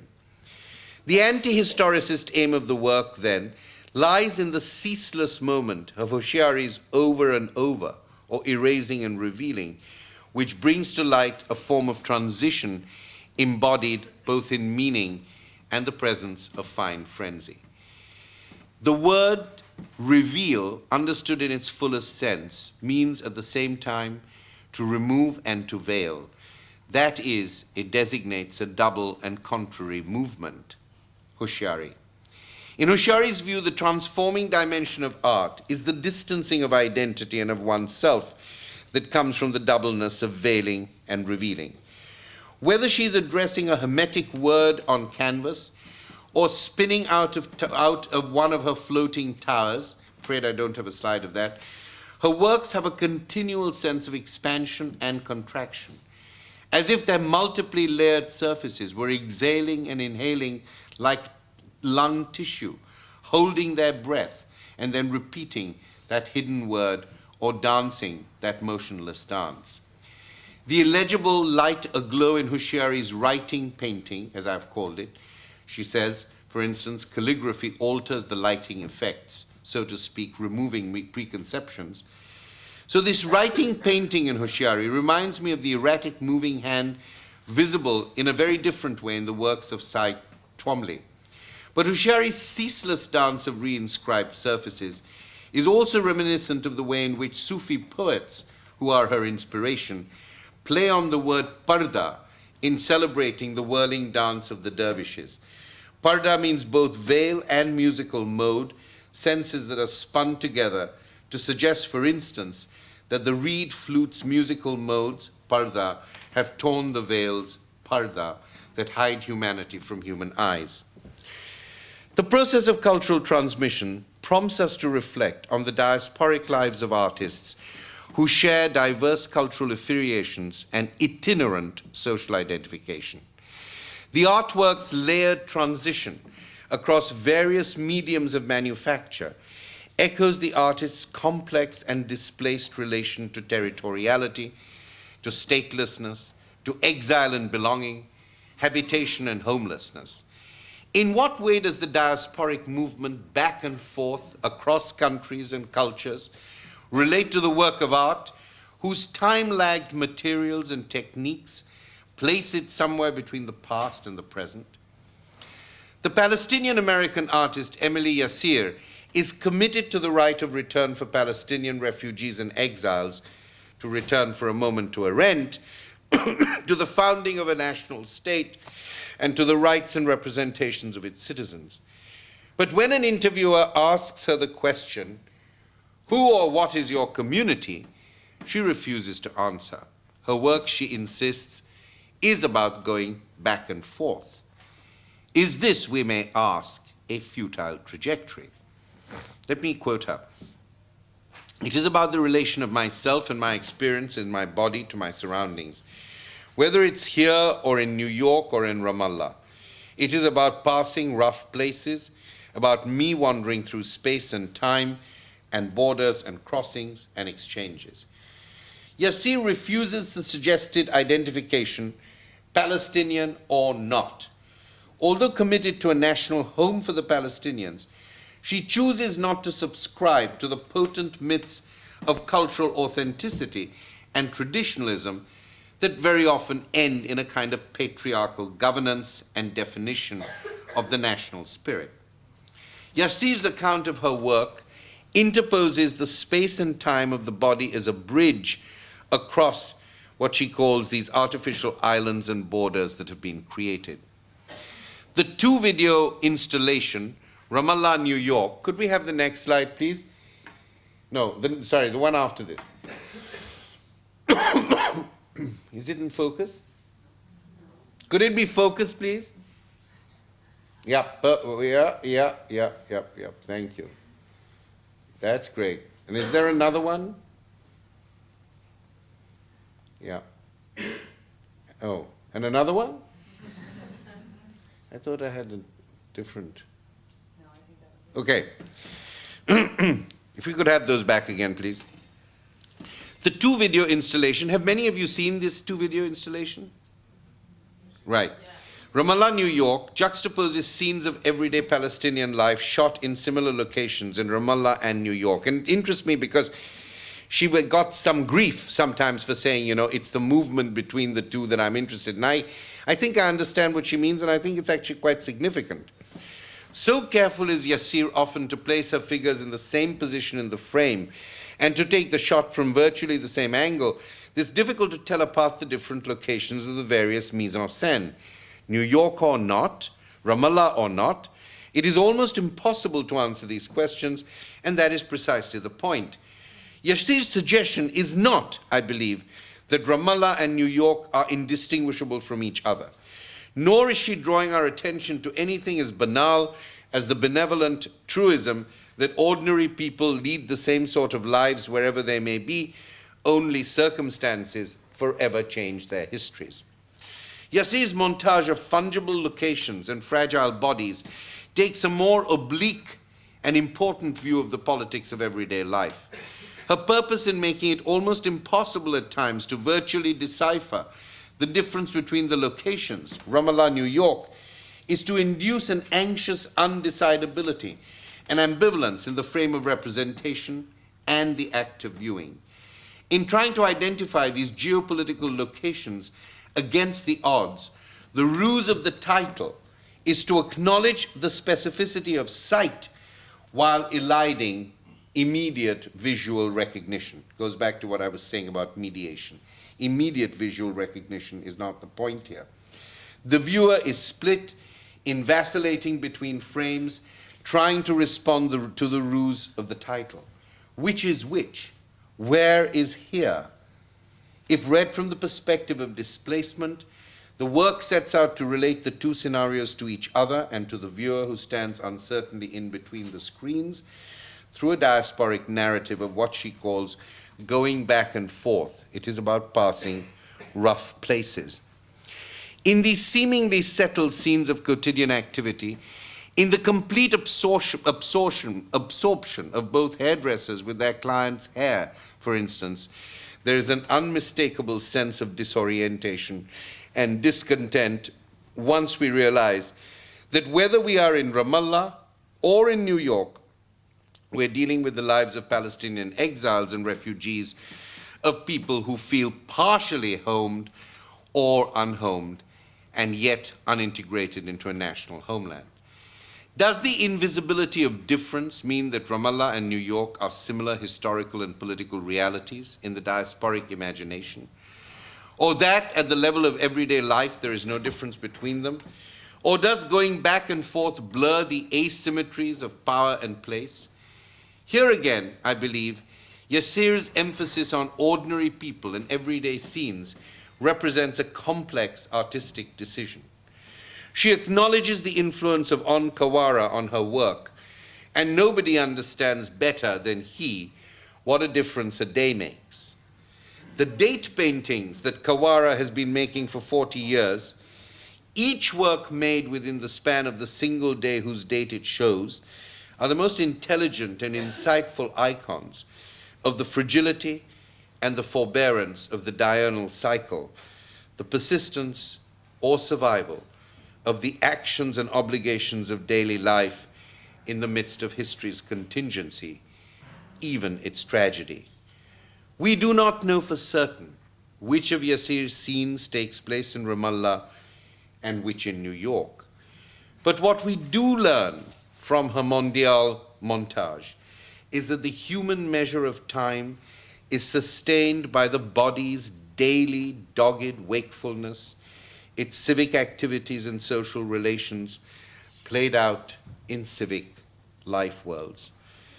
The clock of corporeality ticks away with a distinct rhythm and pace, back and forth, within history's louder tolling of the times of people and the trauma of countries.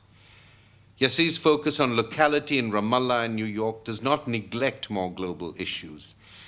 There is a foreboding that at any time, on any day, no more than a minute after the video cam has recorded a person's life and its singular sediments, there could be a catastrophe that would forever maim the routine of civil society, the psyche of the individual, and the culture of community. In one of these places, we don't know which, there lurks the epochal memory of 9/11. In the other, there is the everyday fear of violence, violation, and disorder. Our inability to distinguish between locations commits us to going back and forth. Through this diasporic movement, we commit ourselves to a double duty, to affiliate with the global ethic of choosing through ambivalence to become involved with both historic sites of both societies. The ambivalent structure of global affiliation and identification enables us to envisage a mode of citizenly affiliation and human psychic proximity across borders and cultural frontiers. As I approach the end of this lecture, I want to suggest that the lessons of ambivalence do not, however, end with endurance. The experience of ambivalence is also a stir to speech, an urge to utterance. I've talked so far about art, I want to talk a little bit about writing. A way of working through what is contradictory and unresolved or unresolvable in order to seek out a right to narrate. The most extreme forms of cultural ambivalence. There is, you will remember, no document of civilization which is not at the same time a document of barbarism. Walter Benjamin, in my work, the icon of the Zeppelin-Feld with which I started, to which I now return in memory, these most extreme forms of cultural ambivalence are also moments that pressurize endurance into the claiming of the agency of address and interlocution.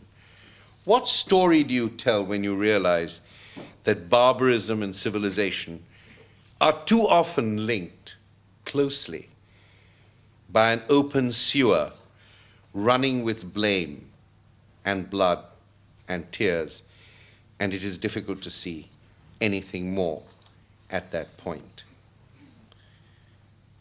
The repetitions of a fallen past in the construction of the future bring back traumatic, unresolved, and unrepresented narratives, with a demand that the cultural record be rewritten, the artistic practice started again.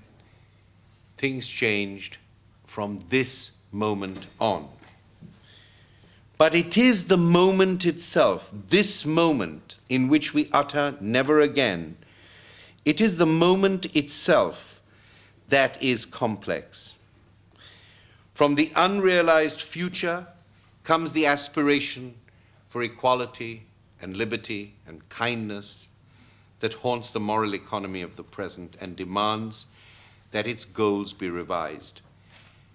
A global ethics, I suggest to you, requires that we take responsibility, imaginatively and actively, for the temporality of a world that is structured by a past that refuses to die and a future that refuses to wait to be born. It's as if there is pressuring in on us a catastrophic intersection of times. A past which I have described in terms of barbaric transmission which cannot be forgotten and cannot be restored. But we always in a way have to act as if the future which we cannot occupy is somehow also the place from which we look back. It's this peculiar and particular tension that I hope I have been able to convey to you today. It is at once our ethical condition and its curse that we live our lives and make our choices by repeatedly reflecting on what might have been and what has been.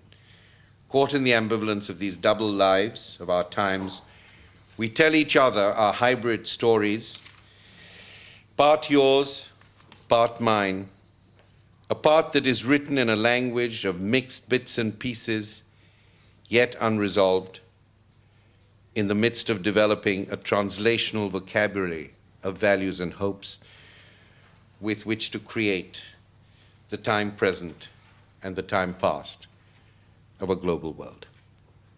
Thank you very much.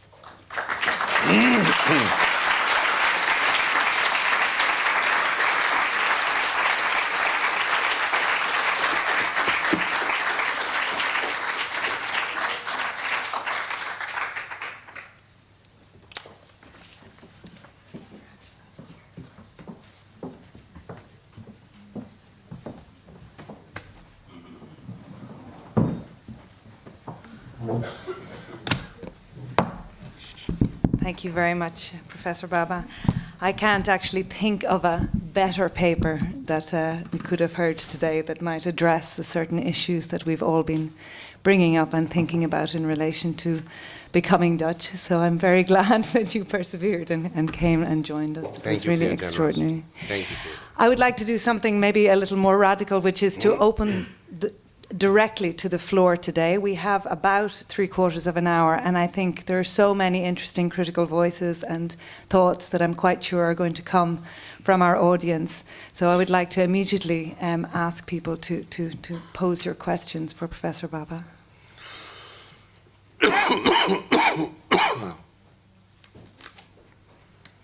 I'll pose a few myself if you'd like. Oh, Galito Yeah. already? Okay. Sorry, just if we wait for the speaker to come, the microphone.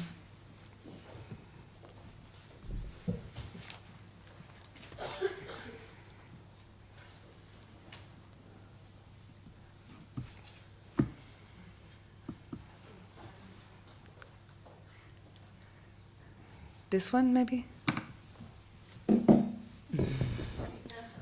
One thing that I want to add about Emily Jassir's work, like in Ramallah you will not find a hairdresser on the street, and I think this is very important. All of them will be on the second floor. This kind of a ritual, it's ritual that happen indoor and not outside, like we can see like here on the street. For example, I think it's very important also to understand it, that she entered to a private situation, kind of an inside ritual. And here comes the question. You mentioned Messianism and Bin Laden, and if you can make the real link between Messianic movement and political revolutions, because Messianic movement have different kind of form. Sure.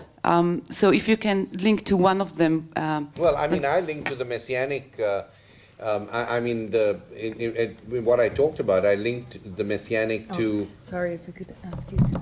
Just some people can't hear upstairs. Thank you. Can you hear upstairs now? I linked the Messianic now to two things. One, to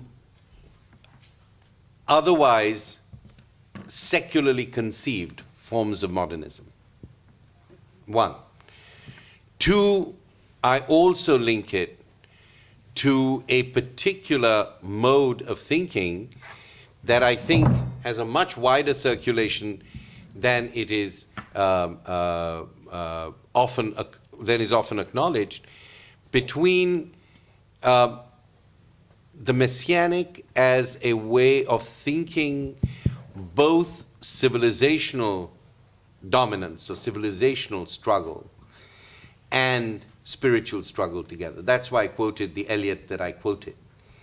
And that very often these two things, even in a very contemporary world, are even in a very contemporary world, a world by which I don't mean simply the world of our present currency, but a world that sees itself as very contemporary, are profoundly linked. This idea that that somehow the spiritual and the technological have to work together in order to create a new form of dominance.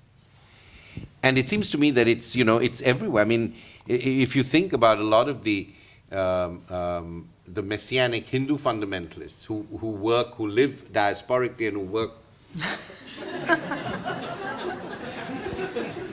I didn't realize that my words were so deflating. I was trying to sort of be quite passionate about this subject, but clearly after a certain age and stage,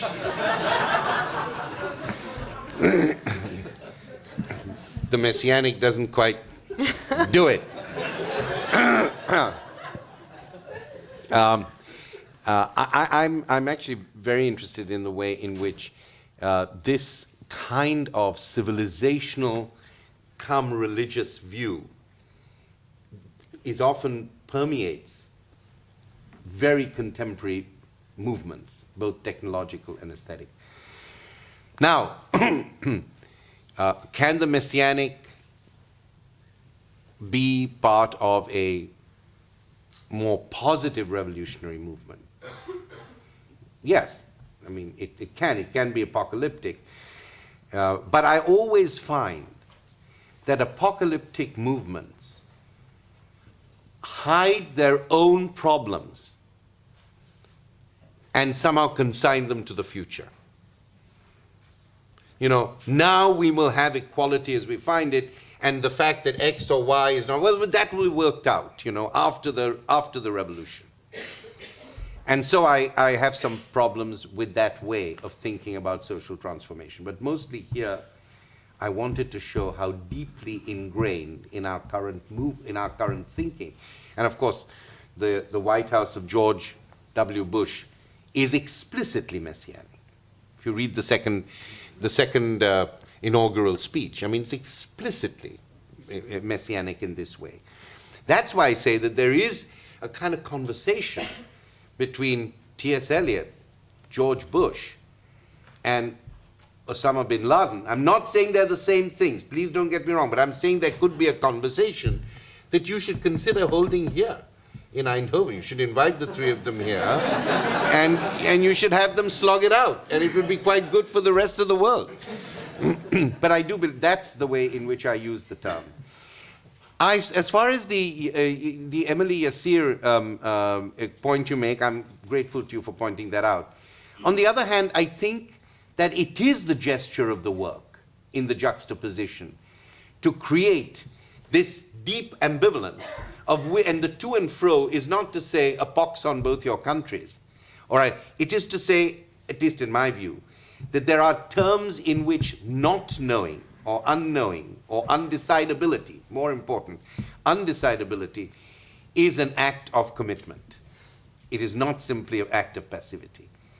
But the agencies, you see, I've always in my work been interested to look for agency where others felt there was no agency.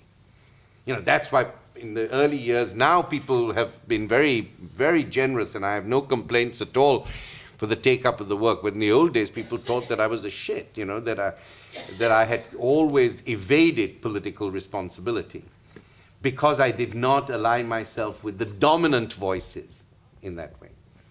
Thank you. Charles? ramp is coming down. Thank you, first of all, for a wonderful lecture. And it has so much that I have like 20 questions, so I'm going to try and limit them to 2, if I may, but picking up on one that Galit said. And I wanted to ask about the question of political agency in your question. And I suppose that relates to the idea of what I might describe as a lack of the messianic within the politics of today. And that I wonder whether in the 20th century that's traditionally the site that we've looked at in terms of secular change for messianic possibility, for transformative possibility from without, the revolution, to be simple. The absence of that seems to me to have had consequences that it's been diverted, in a sense. That strand of human desire has been diverted into, in one hand, perhaps the economic, though I think the economic has huge difficulties in dealing with it, but certainly into the religious. And I wondered whether you saw the political as something that might be retrievable. And I suppose I mean that also in ideological terms. And you answered it a little bit with Galit's question. But my question was, how do you see the political playing in the description that you talked about? And if I may ask a second question, which is rather different, I hope it's okay. Did you want me to get to this one and then ask the second one? Fine, yes. No, it's just that, sometimes when you get an omnibus question, you can do neither of them any justice because you're trying to answer them both at the same time. Well, I didn't think that there was any single moment or movement in my talk that did not deal with a political agency, in my view. I may be completely wrong. I didn't think that there was not a political inscription in any movement of that talk, whether it was starting off with my own response, the reconstruction of my own agency. Of course, it's a reconstruction in that space in the Zippelen Tribune. That ambivalence is a political response. It's not it's not a response of sentimentality. It's a political response. What do you do with these things whose significance you have to reproduce? It's not simply that they happened once and somehow they keep feebly reproducing themselves. Not only do you have to reproduce them to some dangerous element, to some liminality. That liminality is itself a political response. And you can't get over the edge. That's the political decision. How do you occupy this space? Emily Asir is again about that liminality. Hannah Arendt, again about agency and liminality. When you make a claim to the global, then the barbarous does not come from without. The barbarous is is dependent on your own actions. It's it's the shadow of your action. I had a rather florid line which I left out where I said, what do you do when the demonic is born from the womb of the global or the civic or the civil and then returns to feed on its own breasts or its own teats? It's that moment. And I started, because in my work I like there to be an affective component through metaphorization. I started with the Mobius strip having precisely that kind of memory, and then did it again later on. So it seems to me that the measure of the different measures and scales of the political were at every turning point in the talk. I want you to obviously come back and tell me I'm talking nonsense, but I mean I believe that. But there is a different and very interesting question you ask, which is about the construction of a kind of, let's call it a barrage agency, a form of agency that can epocally characterize an age, like Hobsbawm's The Age of Revolutions, or that sort of situation. And at this point, I think that does not quite exist. And these are, of course, historical moments. These are, and I don't think it doesn't, it doesn't exist because there is a kind of universal defeatism or passivity. I think it is part of the structure in which we live. So I'm thinking, and don't steal this from me, please, that at my Humanities Institute at Harvard, I'm thinking of organizing an event. That's why I say, I have the copyright on this one. I'm thinking of organizing an event to look at two things. One, they're both to do with sort of the general thing is to do with globalism and ruralism, which I'm actually very interested in. Because if you read a lot of the stuff on globalization, if you read all the stuff on multiculturalism, it's as if it only ever happens in the city. The whole scenario, read Charles Taylor's work on multiculturalism, read, a whole range I could mention. It's always... So I'm very interested in taking an issue of this kind, I think you'll see the relevance in a minute, to taking the question of farmer suicides in India, on the one hand, and comparing and looking at the globalization of India through that problem, and setting side by side with it the great fear under the subterraneous fear in China of the possibility of rural revolt. Rural revolt in India, where we've had histories of rural revolt. That doesn't mean they may not happen again. At the moment, nobody takes it seriously that the farmers in the Punjab are going to stand up and say, we don't want our lands overridden by these huge new forms of farming, which we have, whereby we can supply all of the Gulf states' needs for McDonald's lettuce. That's the kind of scale on which, there's one particular scale for which I'm happy now. Alfonso mangoes are being, and those of you who have not had Alfonso mangoes don't know what you've missed.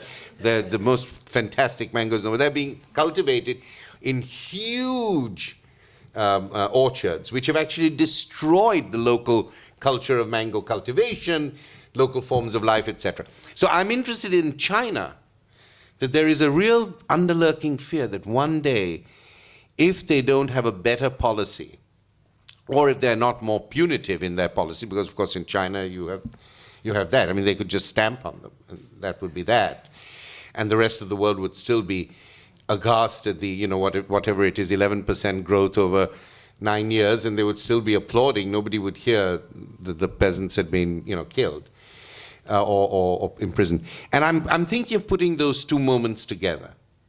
Why in one place there is what I call a barrage agency. There's a sense that, the farmers make whereas in India it's actually a real problem now. And so I'm thinking of, making that comparison. And I think that example, in its lack of a kind of mimetic desire, there was a time in the 60s, 70s, where there was an assumed desire that the peasants of the world would rise, or that there would be echoes from China to India, or from, I remember in the group I was involved in Oxford as a student, we used to sit in Oxford, have very, very serious talks about Anatolian sheep farmers and their conditions. Whereas nobody thought about the Lake District, but we were always talking about Anatolian sheep farmers and their, histories, and whether they would now revolt now or next month or later on, or... Now, don't laugh, it was my life, I spent many, many evenings discussing this whole problem of sheep farming in Anatolia and how it would... So, I'm just saying that it seems to me that there is a context at the moment, or I don't know how long, for a long moment, but there is a context in which, rather than thinking about it as a distraction or a diversion, I think we should repoliticize these sites of agency and see how they mobilize and how they react in response to each other. That's my view. And I suppose, and I know I'm still answering your first question, but it's a good question. But I suppose the issue also for me is that there is in our presence, a very rich, I would call it a neo-Marxist tradition, a very rich neo-Marxist tradition, and I'm thinking of Fred Jameson here, with whom I have great personal regard and great respect. But also, respectfully, I had taken a different position. And for him, partly because the whole notion of the diversion is very much, I bring him up because it's very much part of his idea. He feels that the kind of struggles, the more minoritarian struggles that I've been interested in, are a real diversion from a new working class movement that is not ready to be born. But he feels that the more these, what he often calls sort of more anthropological, or as he sees them, identity-based, but of course I have a different view on that, that these movements are a diversion or a distraction from the coming together of a new working class led revolution. And I have a different view here, I have a different view historically, I have a different view culturally, I have a different view in terms of the costs and benefits of these different models, but I have great respect for Fred, and it is not and you can see, I think you can see in his work how his opposition to globalism and the enormity of this phenomenon has been through his greater espousal of Hegel and Hegel's logic, that if the thing you want to in some way combat or contend with is large, then somehow your critique has to be larger to be able to do it. My approach has always been, if the thing is large, then you can enter it in various different ways and put pressure at different moments of its articulation. And in that sense, I think Fred Jameson is more in that way, takes the Hegelian position, and I take the more Gramscian position, which is that if you're always focusing on the state or the big guy in town, your own strategies are then in some way eviscerated. And I think that's a difference. But I see the virtue of both, and I'm a great admirer of Jameson. But we take a different view on this. Does that answer your question? More than, I think. I mean, I suppose the second one slightly related to it now, and I won't go on. But it's maybe no. I should be the one who doesn't go on. But I'm sorry. I'm trying to do the answers as fully. It would only be that idea of entry and then of kind of small little perhaps explosions. Not small even, but strategic entry into it, yeah. and then addressing specific elements of it. That also seems to describe a possibility for art and for artistic practice, which seems much more realistic than the practice of the Hegelian one. That wasn't my second question, but it was just a comment to try and relate it to art. That's a great point. I mean, and I think obviously, if I was writing about, one thinks about agencies. Sorry, something. My friend there says that I've done some. Yes, you're quite. You can take mine. No, you're quite right. I think that one also rethinks views of agency in relation to the subjects or objects or events or situations one is working with. And I am,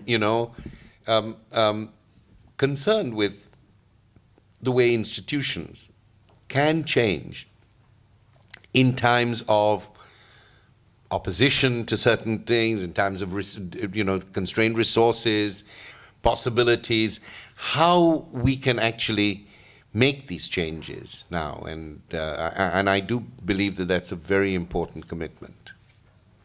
But thank you; those are excellent questions. Yeah. Please. Question at the back there.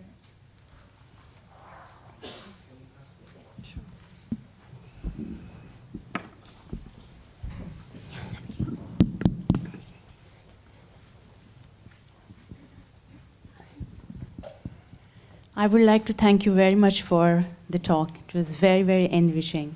Thank you. Before I get into the question, I want to also mention that I come from very close to Elphinstone College. I have studied in JJ School of Art. And well, my question is about, you mentioned about the multiple identities. Yeah. And you also said that it's not your taste. That's right. And well, I realized that I have one now, and what do I do with it? I would. Isn't it that you only have it if you want it? You don't want it? You don't have it. Yes, that's true. But isn't it that we all need to have the notion of that somewhere within us? Well, let me thank you very much. I mean, you're a neighbor of mine. If you live near Elphinstone College, I also live near Elphinstone College in Bombay. But no, look, let me.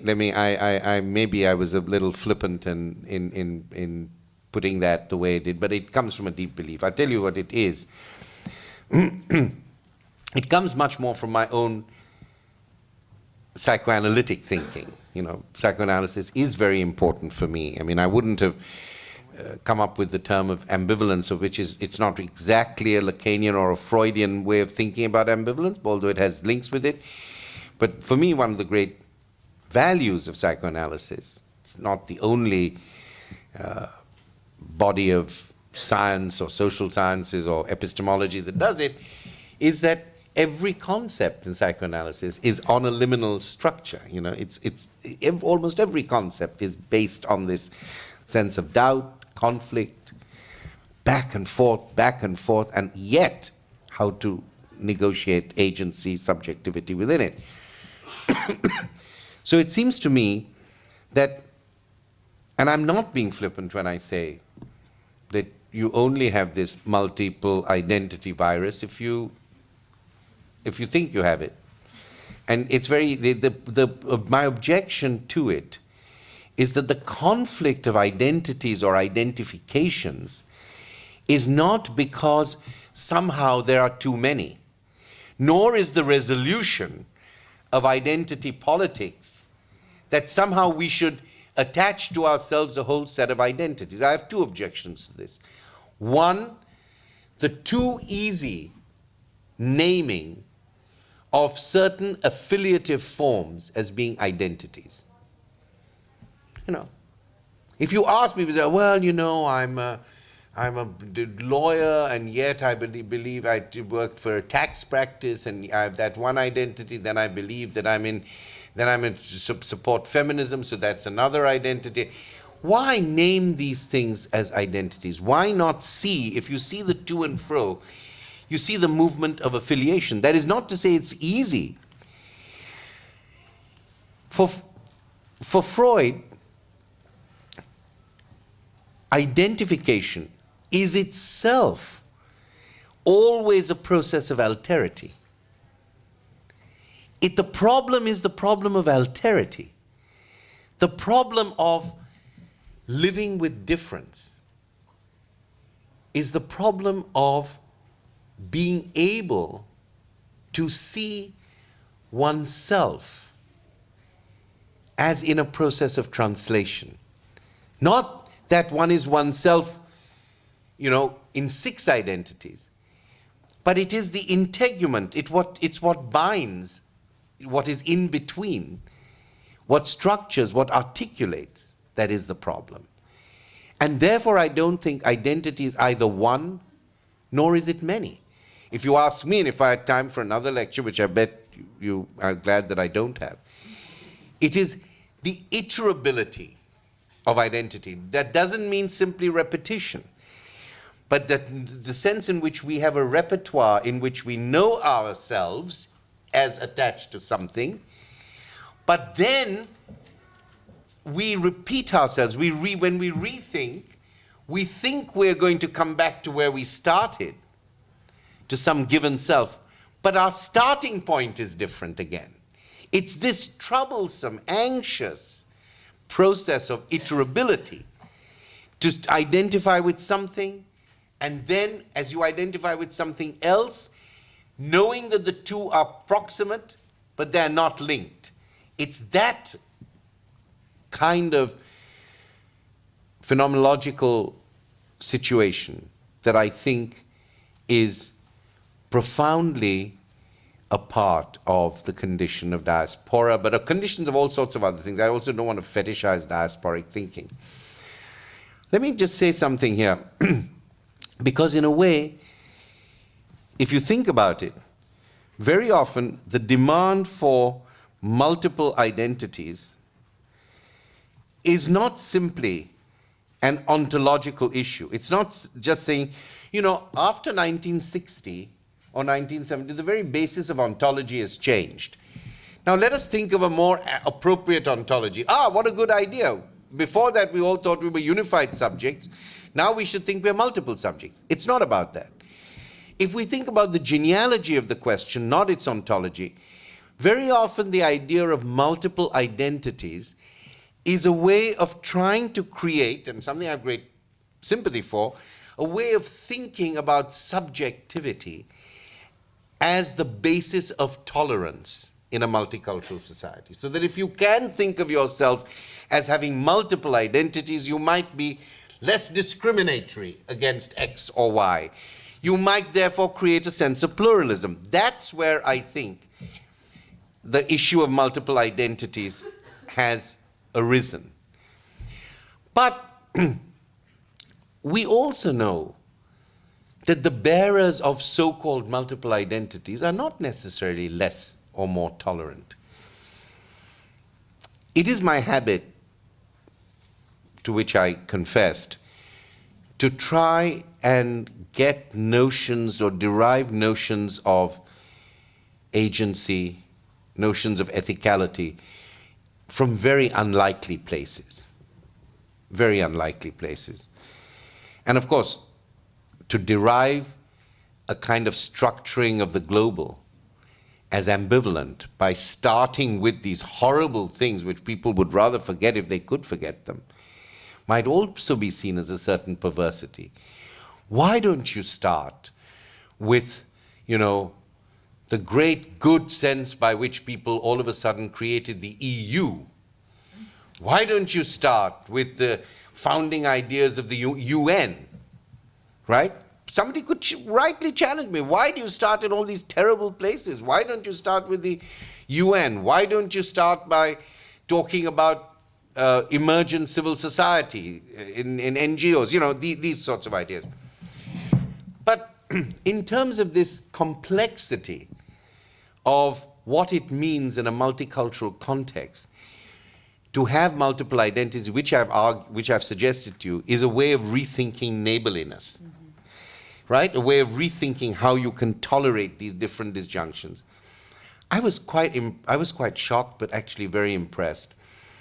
In the work that I'm doing on Rwanda, I followed through one of the testimony of one of the most horrendously violent figures, people, a guy called Pio. Horrendously violent guy. And because of this gacaca process, you know, whereby now the Rwandans are holding their own trials rather than going through the UN process, which was terribly expensive, terribly bureaucratic, terribly slow. It's a really interesting process, gacaca being the grass mat that people would lay down traditionally, and they have this. So this guy, is part of his testimony, said, you know, one of the things that haunts me now is that I killed my Tutsi neighbor. And he says, at the fatal moment, he didn't appear to me to be either strange or close in the ways in which neighbors are. Either strange or close. So it was not your cuddly wuddly, you know, that my beloved neighbor, I, you know, sat him on my lap and jiggled him around. You know, it's not about that. Either strange or close. And to me, that seemed to sum up the kind of alterity through which you constitute an identification with the neighbor, that it has to be both strange and close, and for that reason it is both fragile and fraught with problems, and yet that's the problem that has to be negotiated in neighborliness. So any identification has to go through that alterity, has to pass, mediated through that strange and close. I thought it was a brilliant statement. He said, he was never, at the fatal moment at which I killed him, he did not seem to me, and I was expecting him to say, he did not seem to me close, or I was expecting him to say, he seemed to me to be somebody else. He didn't say this. And I'm writing about this at the moment. He did not seem to be strange or close. Now, I can unpack that, which I'm not going to do, don't worry. I can unpack that for you by giving you the social and political history of the ways in which in that area of Rwanda, Hutus and Tutsis live together in an uneasy relation. But I'm now extracting that phrase for a more general philosophical and ethical understanding of neighborliness. In response to you, it's to be able to hold within oneself and in relation to others the strange and the close together, rather than trying to mollify the problem by saying we all have 50 identities, and therefore at least one or two of our identities will, embrace another's. It's just, it's not that I'm a evil person who doesn't think that, people should get on with each other. It's just the basis on which this problem is often reduced to the problem of identity. And the question of, reduce the problem of identity by being multiplied into a kind of a pluralistic idea with which I feel drains the real conflict and the real sense of otherness out of this situation.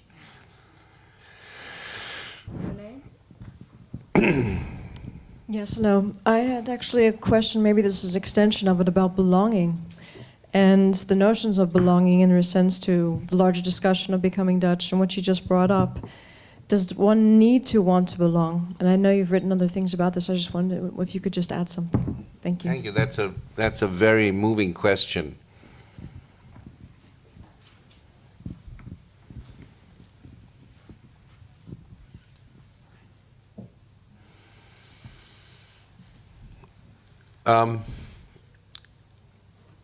Would it be unfair of me if I took this theme of strange and close and brought it back to the issue of belonging?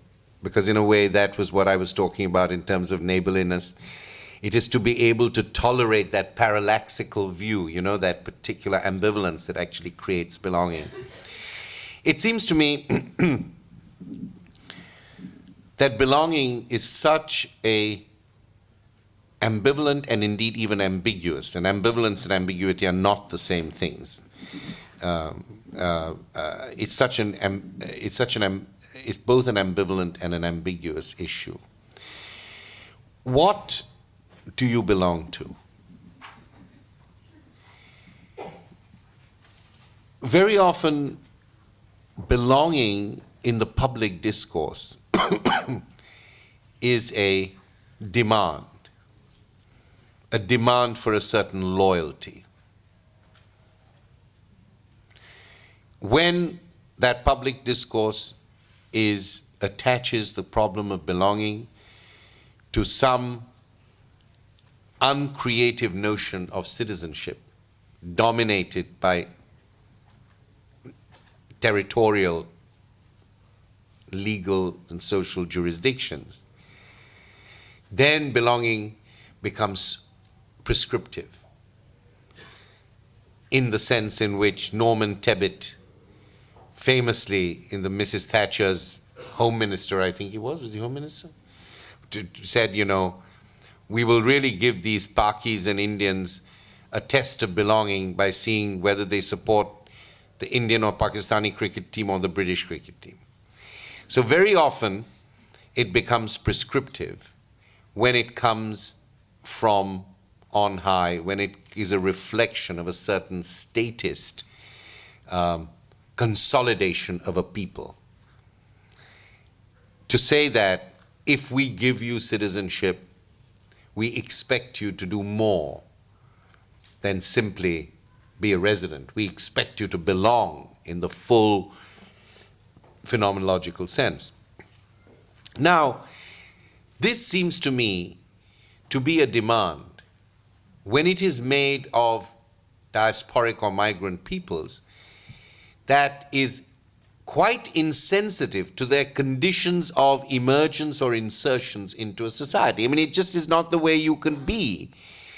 But it also seems to me, and this is what is more dangerous, to close down options for a whole repertoire of affiliations, which, if I may use a colonial phrase, the native populations have with their own societies. Never forget, for me, the policing of the affective life of migrants is, in its inverted way, also a warning to the people themselves. These people are stepping out of line today. You don't step out of line tomorrow, otherwise your fate is not going to, you know, the conversion between the enemy from without and the identification of the enemy within, there's only a thin tissue between the two. So that's statist belonging. On the other hand, we also know that everydayness connects us in very real ways, in ways that are both strange and close. Not simply close and intimate, but strange and close to where we live. And that is something that does not only have to happen at one place. So, you know, you don't have to be monogamous in that respect. If I may use another metaphor, you don't have to be monogamous. But on the other hand, it's very important that those elements of belonging that give a person a sense of agency, or give a person or a group a sense of agency, a sense of empowerment to shape and rethink the public sphere in which they operate in terms more than the legal or formal accoutrements of political identity, that they feel an investment for, I attach it to my notion of slowness, for slowly staying with that, staying there, staying in that place. It seems to me is very important. And I would like you to remind me, Galit, who is the, what is that phrase from the Palestinian writer, famous, he's a lawyer and a writer, Shadeh, who writes about this very notion of belonging as, you know what I'm sorry, this is so unhelpful of me. No, not Azami Bashar. This idea that you stay there. He says, by the very fact of your belonging, of your staying, of your not moving, irrespective. This is a phrase. So if we meet again, I'll tell you when it comes to mind. Or when we meet again. But it's this idea of belonging as a kind of empowerment, as the basis from which you can participate, that I think that's very important. I mean, and we just have to think about it within the family.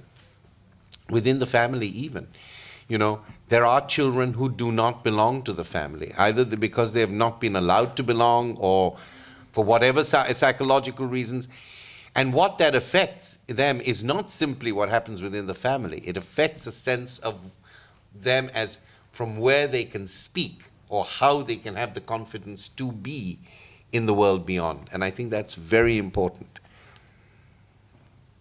So I give you two responses to this, one from the statist end and the other much more from the, you know, phenomenology of everyday life. And does that answer your question? Anything from on high? Okay. We might have to bring a microphone up.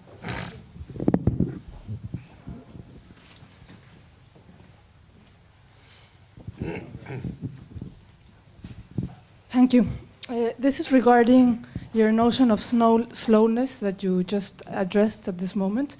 But I think it's quite interesting to understand also temporality, or the way you approach different temporalities as a political standpoint as well. And a bit the question is, how can you deal with these different temporalities being velocity so imposed, if you want? Well, thank you. That's another challenging and important question.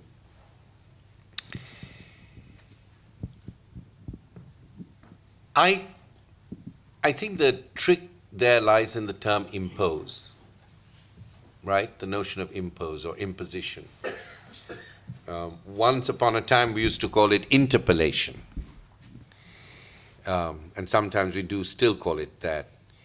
It seems to me that the importance or the nature of what I do is to show that however much there is a constrainment of events at the level of knowledge, at the level of ideology, at the level of political practice, temporalities will not be so constrained. The temporalities are not to be, the temporalities are the basis on which narratives are constituted. There can certainly be dominant narratives, and there are dominant narratives, but you need to be a very rare kind of functionalist to think that other narratives are not possible. Well, not that they're not possible, but the problem becomes a spatial time issue, because obviously you can have different temporalities within different places, not spaces, places. But once you try and translate this, perhaps it becomes a very difficult issue, because the understanding of different cultures or different standpoints from a different temporality is, I think, one of the most difficult things to achieve. But you see, I don't accept that cultures have a singular temporality. I think people within cultures, within communities, are continually negotiating the material that I'm presenting to you. They are continually negotiating this problem, and I think that's and not to see that is very often to see a cultural tradition from up down. I think people are continually negotiating that. The success with which they're able to do it or not to do it depends on a whole range of things. It depends on institutions, it depends on regulations, it depends on a number of issues. But to be able to think of movement, you have to be able to accept, and I accept this both epistemologically and empirically, and these artists represent it too, and many political movements represent it, that unless there is a total shutdown in a kind of a totalitarian way, or unless the whole ideological field is completely saturated, whether it's at the level of a community or it's a level of a nation, by one particular temporality, and nobody ever argued that in the history of politics. Nobody ever argued that there was a dominant, even when Marx talks about the establishment of a particular capitalist history, temporality, and narrative, he is only too well aware of the different forms of time and intervention that can be produced. That is why dominant forms always have this need to reproduce themselves, but they never reproduce themselves simply like a kind of autogenesis. They have to reproduce themselves in order to establish their authority, and in the act of reproducing themselves, they always have to risk that authority. Now, at different historical moments and places, this changes. But if we don't see that as the basis of it, then there is nothing other than a kind of instrumentalist functionalism. There's nowhere else to go. And that, I think, was the great, the great insight of somebody like Gramsci. Well, I do say it because there are certain places where there is no other place to go. Within the talks we've had and during all these, well, the few talks I've been here, it has been for me very interesting the way migration can work as moving towards another space or towards another time to understand it. But there is this last point, and it seems kind of ridiculous. What is the perhaps. last point? I can exemplify it geographically. La Mixteca in Mexico, which is a place that is phantom nowadays because everybody has migrated and nobody is interested in migrating to this new point. But what has that got to do with temporalities? And I think please explain to me. It has to do, I know, perhaps I'm That's okay. going into this internal loop, but it has to do with this notion of most of the migrations that have taken place in Mexico have to do with the speed in which you need to survive in a certain way. And, and there's this interlaced temporality of different indigenous cultures that have a rhythm that doesn't correspond to the economy that's being imposed. Well, you know, this is very interesting that you should say this. First of all, in terms of Mexican migration, I think it's not a kind of unitemporal phenomenon. I mean, even the very act of migration, those who cross the desert are different from those, there are many different ways. Some people have to wait. Some illegal migrants wait. Wait for a certain amount of time to be accepted. There are various different ways, and migrations have different timelines. I think that's very important. No, they don't all have the same timeline. But I don't think, forgive me if I'm wrong, your question is about the temporalities of migration. I think it's about something else.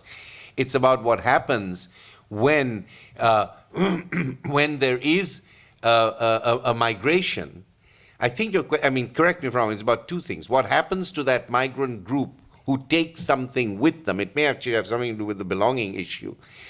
To take something with them in a totally different context, on the one hand, and what happens in places where many people have migrated? What happens to those places? I get the impression that's what your question is about. No, not really, but it has to. Well, let's try again. What is it about then? Okay, look, well, if it takes too long, then we can perhaps leave it. Now, maybe I can do it with you afterwards, Okay, yeah. because I'm seriously not getting from the example, I'm not getting the problem. Okay, if you see my problem? Yes, Okay. I understand it. Thank you. Okay, I think we have time. I hate to limit the time because this is so important, but for one or two more questions. So, okay, over here. We'll come back to this. There's plenty of time in the restaurant afterwards for a drink and a chat. So I'm taking a taxi at 3:30 in the morning. Until then, I'm available to anybody. On the principle that if you haven't slept one night, you might as well not sleep the next.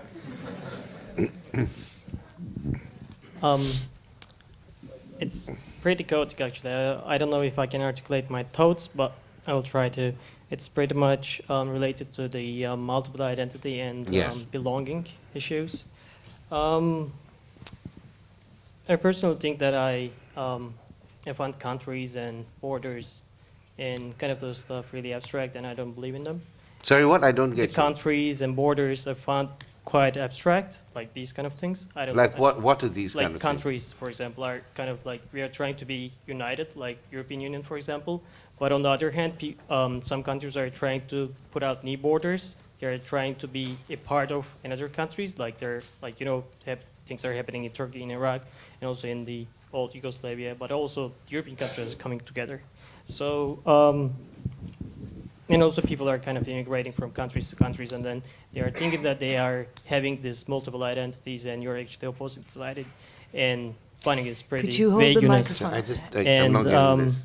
the multiple identity you find is pretty vague, and I agree. And on the other hand, kind of contradictory, but actually also kind of similar to that question. I think that by working through our past, or I don't know, becoming wondless of what the country has done or what we have from our past, I think we can be liberated from our burdens and become maybe untied. And would that be possible to have an identity of none, maybe? I mean, not a multiple identity, but a non-identity. That's a good actually, it's a good question. You know, I wasn't quite getting the drift of your argument till you put it so boldly. I think it would be difficult to I tell you why it would be difficult, and it would not be useful, I think. Not even so much for yourself. But if, as I said, for me, identification is primarily about the relation to alterity, the relation to a neighbor. And I'm putting this metaphorically, I don't mean literally the neighbor, you know what I mean? Then, not to have an identity would mean that there would be no relationality. Not to have and not to have an identity of this difficult kind through alterity, not to have an identity that is able to place oneself and another at the juncture, at the limit of what is strange and what is close. And if you were not able to do that, there would be no relationality, my friend. If there was no relationality, the problem of thinking many identities, no identity, in my view, comes from a naivete about the problem of identity, of not having a concept of identity. So you can do with it whatever you like. You can say, I have one, I have many, you have too many, you have only two, I have six. What is this about? No, I mean, it's a not about free market quantity. it's a neoliberal free market identity business. So I think that your question is a very, very sharp one. But I don't think you could not have some mode of self, because not having an identity is what? An identity is some possibility of self-identification through representation. Through representation. It's not that you sit at night and all of a sudden you get this huge heaving feeling in yourself that this is my internal solidity, this is my identity. It is through representation, and representation is always about the act of differentiation, the act of distanciation, the act of alterity. So relationality depends on that, of being able to stretch yourself as the close and the strange, the close and the strange, this internal ambivalence, this struggle. And that struggle is not just for your own self, so that your greater and greater awareness of who you are, but because your sense of who you are comes from the sense of who is that other. The self and other are not polarized identities looking into each other's eyes lovingly or with hate. Self and otherness are continual interruptions of a process. So without identity, you would have no relationality. Yes, Yael. I have a question about the transvestite. That's the exemplification of the problem. Okay. Or the exemplification not. I mean, well, transvestite, transsexual, now this is getting very specialized. So, and what is transvesticism? You know, that's another whole issue here, whether it's a question of what is being presented. And very often what is being presented and what people find most challenging is this split, this embodiment of a split. That's what really makes people scared about this thing. If all of a sudden it was, my son likes to dress as a girl, okay, my girl likes to dress as a boy, that's right. It's the making awareness, the making obvious of the alterity, of the difference within. Alterity is a way of thinking of the difference within. To have the two existing side by side, creating and provoking ambivalent reactions. That's the issue. I'm afraid we're going to have to take this discussion next door. I would like to really thank Professor Bhabha so much for a wonderful afternoon. Thank you.